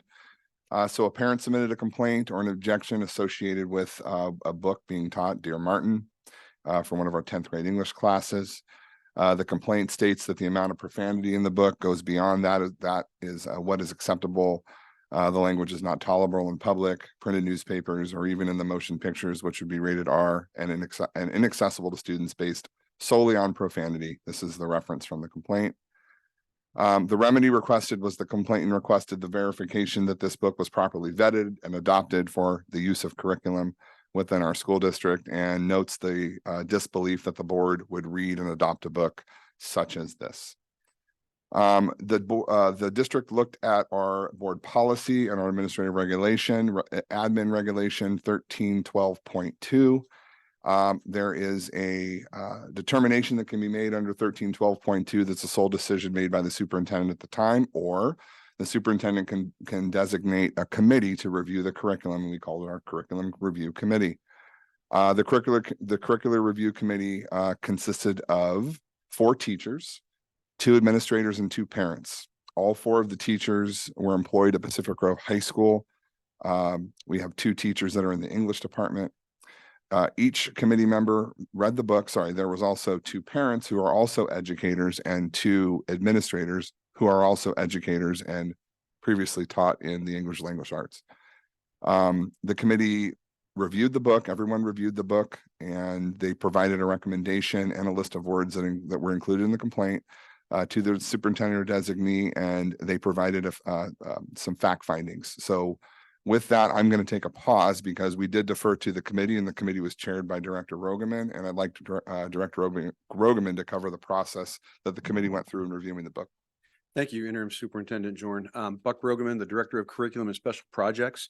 The committee met after everyone had read the book as stated by Interim Superintendent Jorn, and we followed every aspect of admin regulation 1312.2 as we conducted this review.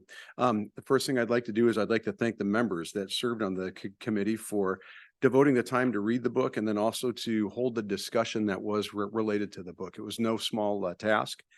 And one of the things that I think is important are the factors that the committee is required to consider when we do this review according to admin regulation 1312.2. First of all, the book has to be consistent with the educational philosophy of the district. And so in order for us to look at that, what we did was we reviewed the district's mission statement, specifically the part of the mission statement that says Pacific Grove Unified School District in partnership with the community and with a focus on equity will challenge every student by providing a quality instructional program in a positive, safe, and stimulating environment. The district will meet the diverse needs of all students by ensuring exceptional learning opportunities. So one of the main aspects of our current district mission statement is the importance on equity and diversity. And that's going to speak to the importance of us teaching this book. The second part of the district's educational philosophy is captured in our equity strategic plan, or excuse me, in the district's strategic plan goal 1. The district will focus on equity and equitable learning opportunities, especially in light of support and intervention in transition from distance learning to in-person by using relevant and inclusive curriculum, instruction, and assessment. That part of the strategic plan is also addressed in the use of this book. And then finally, in the district cultural proficiency plan, under the district's education goal, we have listed that we will support students in managing the dynamics of difference and that will also use a curriculum that reflects the diverse cultures at PGUSD. And this book also does that. Also, what we are required to do is to look at the professional opinions of other teachers of the subject and other competent authorities. And so we had 2 members of the department that were not the teacher who is using the book, that were members of the committee. Also, we are to look at reviews of the materials by reputable bodies. And so the materials that we looked at were the school library journal, the Atlantic Monthly, and social justice books. And then the committee also had access to a review that was written by a high school student in an Iowa school paper. We also are to look at the teacher stated objectives in using the book. And I'm going to pause here for just a moment because these are the findings that the committee made while looking at the objectives. First, I also want to say that the committee was very impressed by the objectives and the unit lesson plan that the teacher had put together for this book. And what the committee found is that the objectives of the lesson are aligned with state standards, which are listed with the objectives. In the teacher's lesson plans, the state standards are also listed along with the objectives. The lessons help our students understand the character's moral compass and relate it to their own lives. The assignments include an element of student choice, which is a fundamental component of universal design for learning. One of the things that you remember from previous meetings is that UDL is one of the teaching strategies that helps ensure equity for our students. In the student journal assignment, students are encouraged to write about similar topics and themes that Justice is the main character of the book, and it is spelled with a Y, writes about his journal to Dr. Martin Luther King. So the way the book is set is the character experiences severe racial trauma at the beginning of the book. And so to help himself process that severe racial drama, the student starts a conversation in a journal with Dr. Martin Luther King Jr. And then the culminating activity of a Socratic seminar teaches students to engage in respectful academic dialogue. Those are some of the very principles that we're trying to teach our students. Also, what's interesting is there are scenes within the book where the students engage in a Socratic seminar with their teacher and other students. So in a sense, they almost get to role play what has happened in the book in the classroom itself. The committee looks at the objections of the complaint, and then also one of the things that we did was we looked at the context for all of the language that was used in the book that was objected to by our parent. And what the committee found was that the language used in the book was necessary to establish a realistic portrayal of the characters in the novel. The committee found that the language realistically depicts the intensity of the violent encounters in the book. One of our parent members pointed out that profane or vulgar sort of has a moral connotation to it, but what the language really reflected was violence as well, and the violence that this student of color encountered throughout the book. The committee found that the language used in more casual conversations between characters established a realistic setting and authentic character voice. And then the committee also found that that language use varies among social classes. Appropriate middle class language might be different than acceptable language of other populations. And the committee found that the language used in Dear Martin is similar to the language many high school students use in casual conversation with their peers, which brought us to another lesson that the teacher is able to teach the students. And that is the ability to code switch from slang to formal language, which is going to be a life skill that our students are going to need. As to whether or not the book was properly vetted, the book is on the California Department of Education recommended literature list. The English department reviewed and approved the book as a department. And then the English 2 syllabus, including the use of Dear Martin, was approved by PGHS Ed administration, and that approval is on behalf of PGUSD. The book also, the community also looks at the extent to which the challenged material supports the curriculum. And perhaps the strongest way is in how we're going to teach our students to manage the dynamics of difference. There are 15 different examples of that are listed in the document that we shared with our parent when the superintendent made his ruling. And each one of those are situations that the vast majority of our population probably will never encounter because they aren't Black. And so this is one of our efforts in order to help our students try to imagine what it might be like to grow up as a Black teen and go through the different interactions that lead to some extremely challenging and, racially charged incidents. And hopefully through that, our students are going to build empathy, and through that empathy, some become a passion and be more thoughtful about their own interactions with each other and with other ethnic groups. And then we also look at the educational appropriateness of the material. And because the novel supports the district's educational philosophy, the language was found to have an artistic purpose within the book. And there were so many teachable moments that the committee came to a unanimous decision that the material is appropriate for 10th grade students and above. I think that's a pretty appropriate summary of the work that the committee did. It was thoughtful, and the committee was very honest. Everything about the book wasn't a glowing review. One of the things that the committee pointed out is that the language used to describe women and also the portrayal of the female characters in the book are something that the teacher should discuss, because the language used is offensive for women, just like some of the racial terms are. And so the teacher has an opportunity to be able to discuss that with students. I find it interesting that that was the case, as the author of the novel is a woman. So I think with that, I'm happy to entertain any questions that you have about the process and see where we can go from there.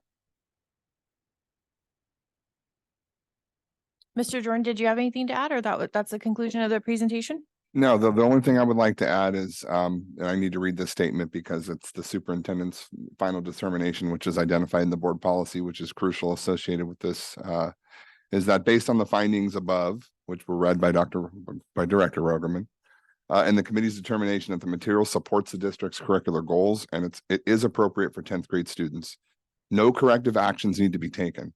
Additionally, due to the structure of the English 2 course with extensive class discussion of the assigned reading materials and the use of graded assignments related to the assigned reading, the assignment of an alternative instructional material for a single student is not feasible for this course.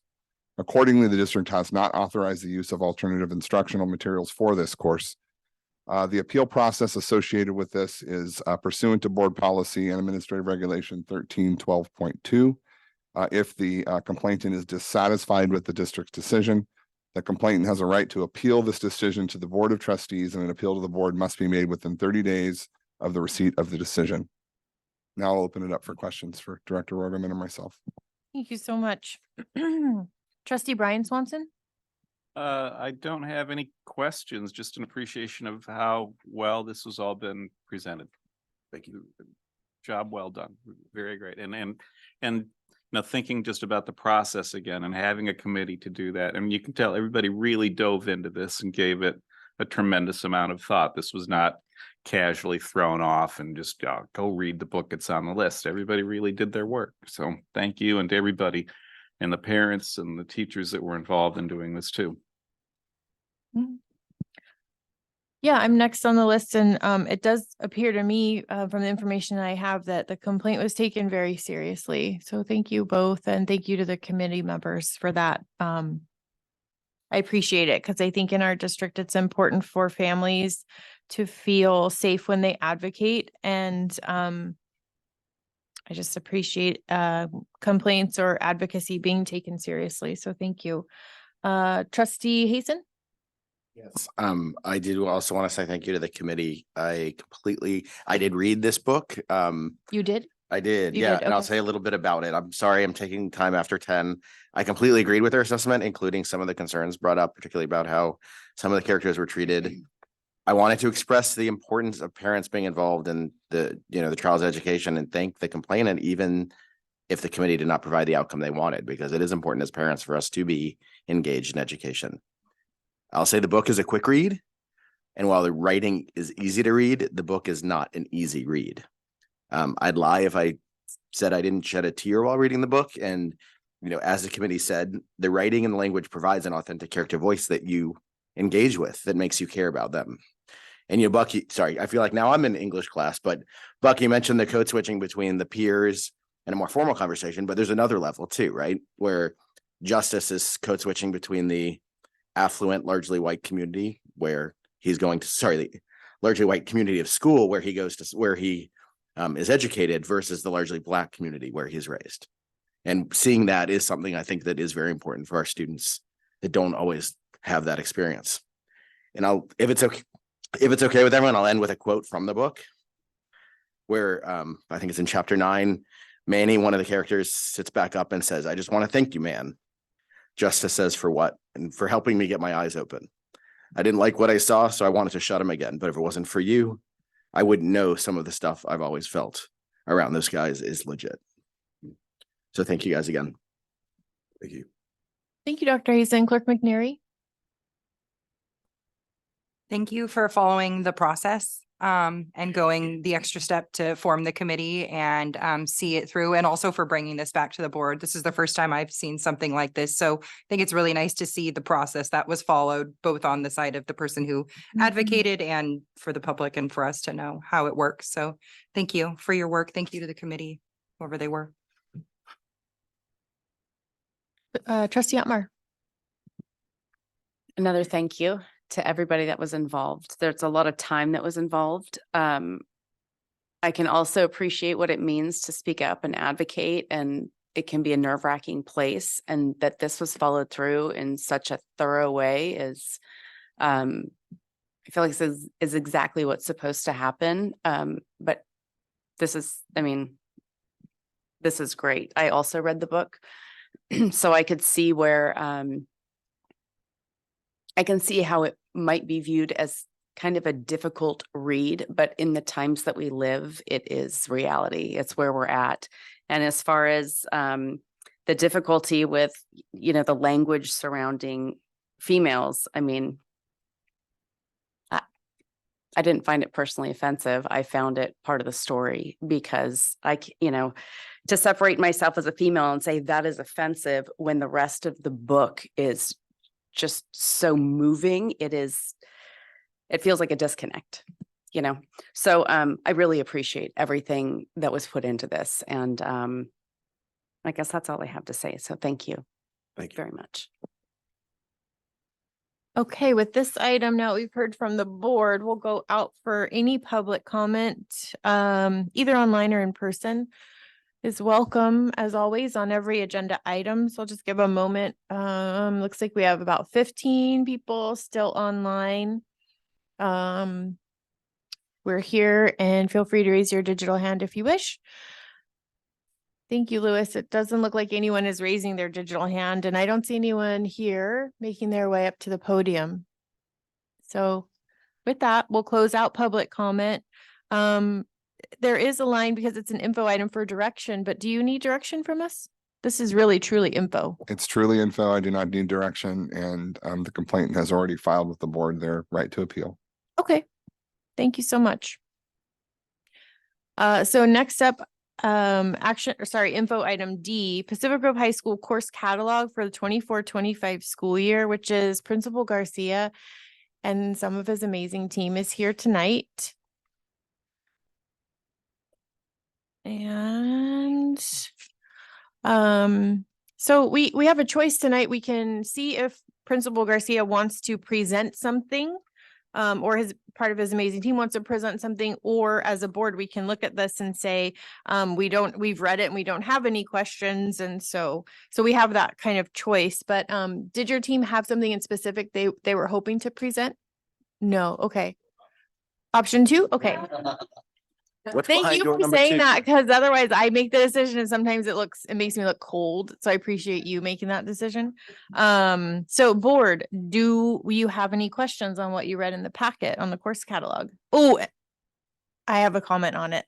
Thank you for the cover sheet and pulling out this and summarizing the changes. I think you always do that Yes. since for years. So thank you. Yep. It really is valuable. Yeah, Thank you. Absolutely. Okay, with that, oh, good. I was the one who was supposed to say my comment first. Trustee Hazen, anything?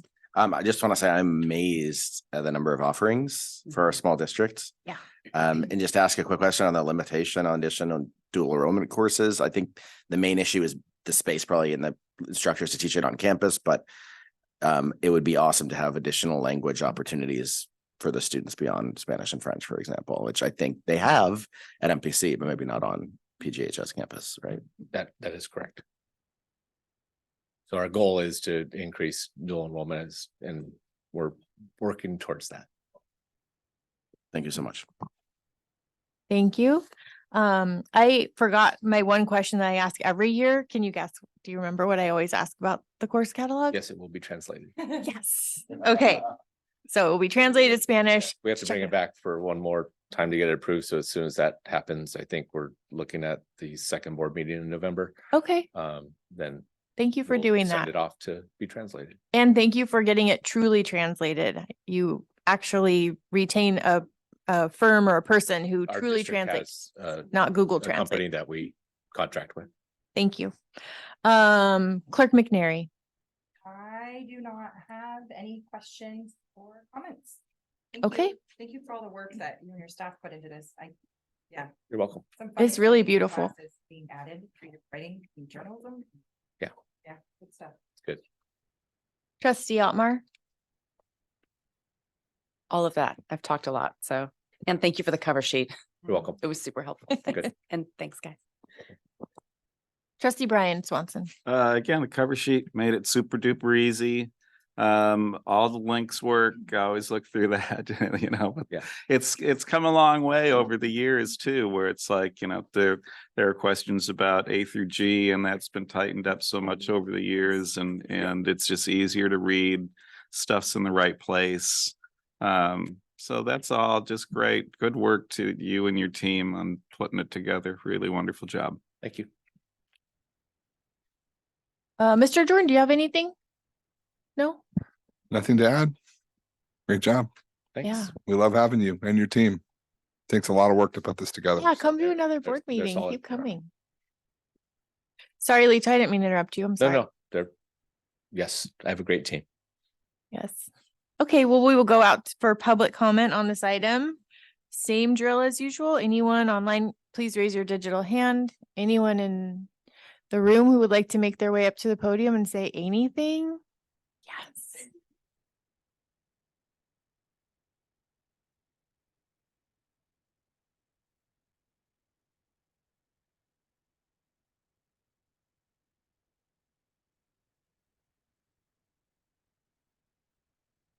Yes. Okay, There you go. Hi, Jessica Rogan, English teacher at Pacific Grove High School. So I wanted to talk about the dual enrollment offerings. Exciting, yay. I will be trying to get approval from MPC to teach English 1A and 1B to our students, our seniors. So that'll be an amazing opportunity for them to get college credit while they're still in high school and allow them to graduate with 5 years of English. So that's something that they can put on a college application that's going to make them more competitive. And it is very competitive. Every year I have seniors that dream about going to amazing schools and not all of them get in. And it's pretty crushing. So anything that we can do to make them more competitive in that realm is awesome. And dual enrollment is a way to do that. So I'll be offering English, and then Jenna over there is going to be trying to offer sociology and psychology dual enrollment classes to our juniors and seniors as well. So that again is going to make them more competitive. They're going to have those college credits on their transcript, on their college application, so that the schools can see that. And it's a big deal. Dr. Hazen, I heard you speak about adding more languages, maybe even more MPC language options. So in order for a high school teacher to teach at the community college level. They need a master's degree in the discipline. So I am finishing in December with my master's degree in English, and Jenna is finishing with her master's degree in psychology in December as well.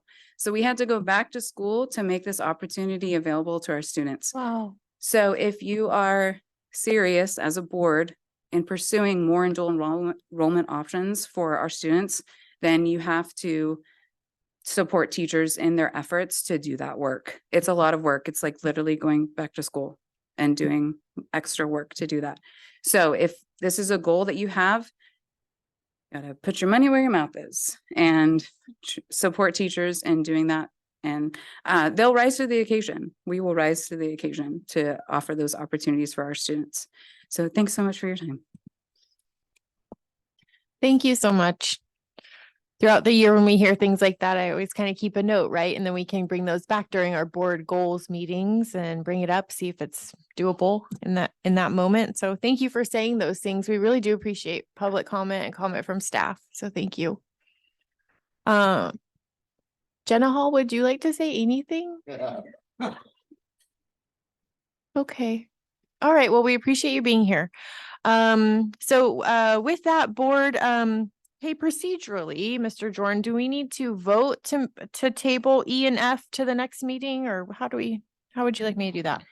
Yeah, you already had a discussion about tabling it, but I would take a vote. Yes. Okay, let's take a vote. I guess I'll make a motion to move action item E, which is the 23-24 strategic plan implementation update, as well as info item F 2023 state testing results to our next regular board meeting agenda on November 2nd. Can I get a second on that motion? Second. Okay, motion made by Carolyn Swanson, seconded by Clerk McNary. Mandy, do you mind? All in favor? Oh, I'm sorry. It's okay. There's a information discussion G. Future agenda. Oh, that, okay. There is? Future agenda items. I didn't even turn the page over. I'm Okay. tired. It's Thank you random. so much. So maybe you want to do that. Can you make a friendly amendment on my motion? I would like to very friendly amend, friendly. English teachers here, can you help me with that? For an end. Amend it friendly, in a Offer friendly way. friendly amendment to E. Anyway, G, add G, please. I did not expect that. Okay. So you very friendly amended in a very I did friendly that. way, my Yes. motion Thank to add info item G, future agenda items. Yeah. You got it. To November 2nd. And can we get a second on that motion? I'll second that. Thank you. Okay, so friendly amendment made by Laura Otmar, seconded by Clerk McNary. Mandy? Oops, sorry. I keep talking over you guys. I'm so sorry. All in favor? Aye. Opposed? Thank you. Thank you so much. Motion carries unanimously. With that, it's 10:22 and this meeting is adjourned.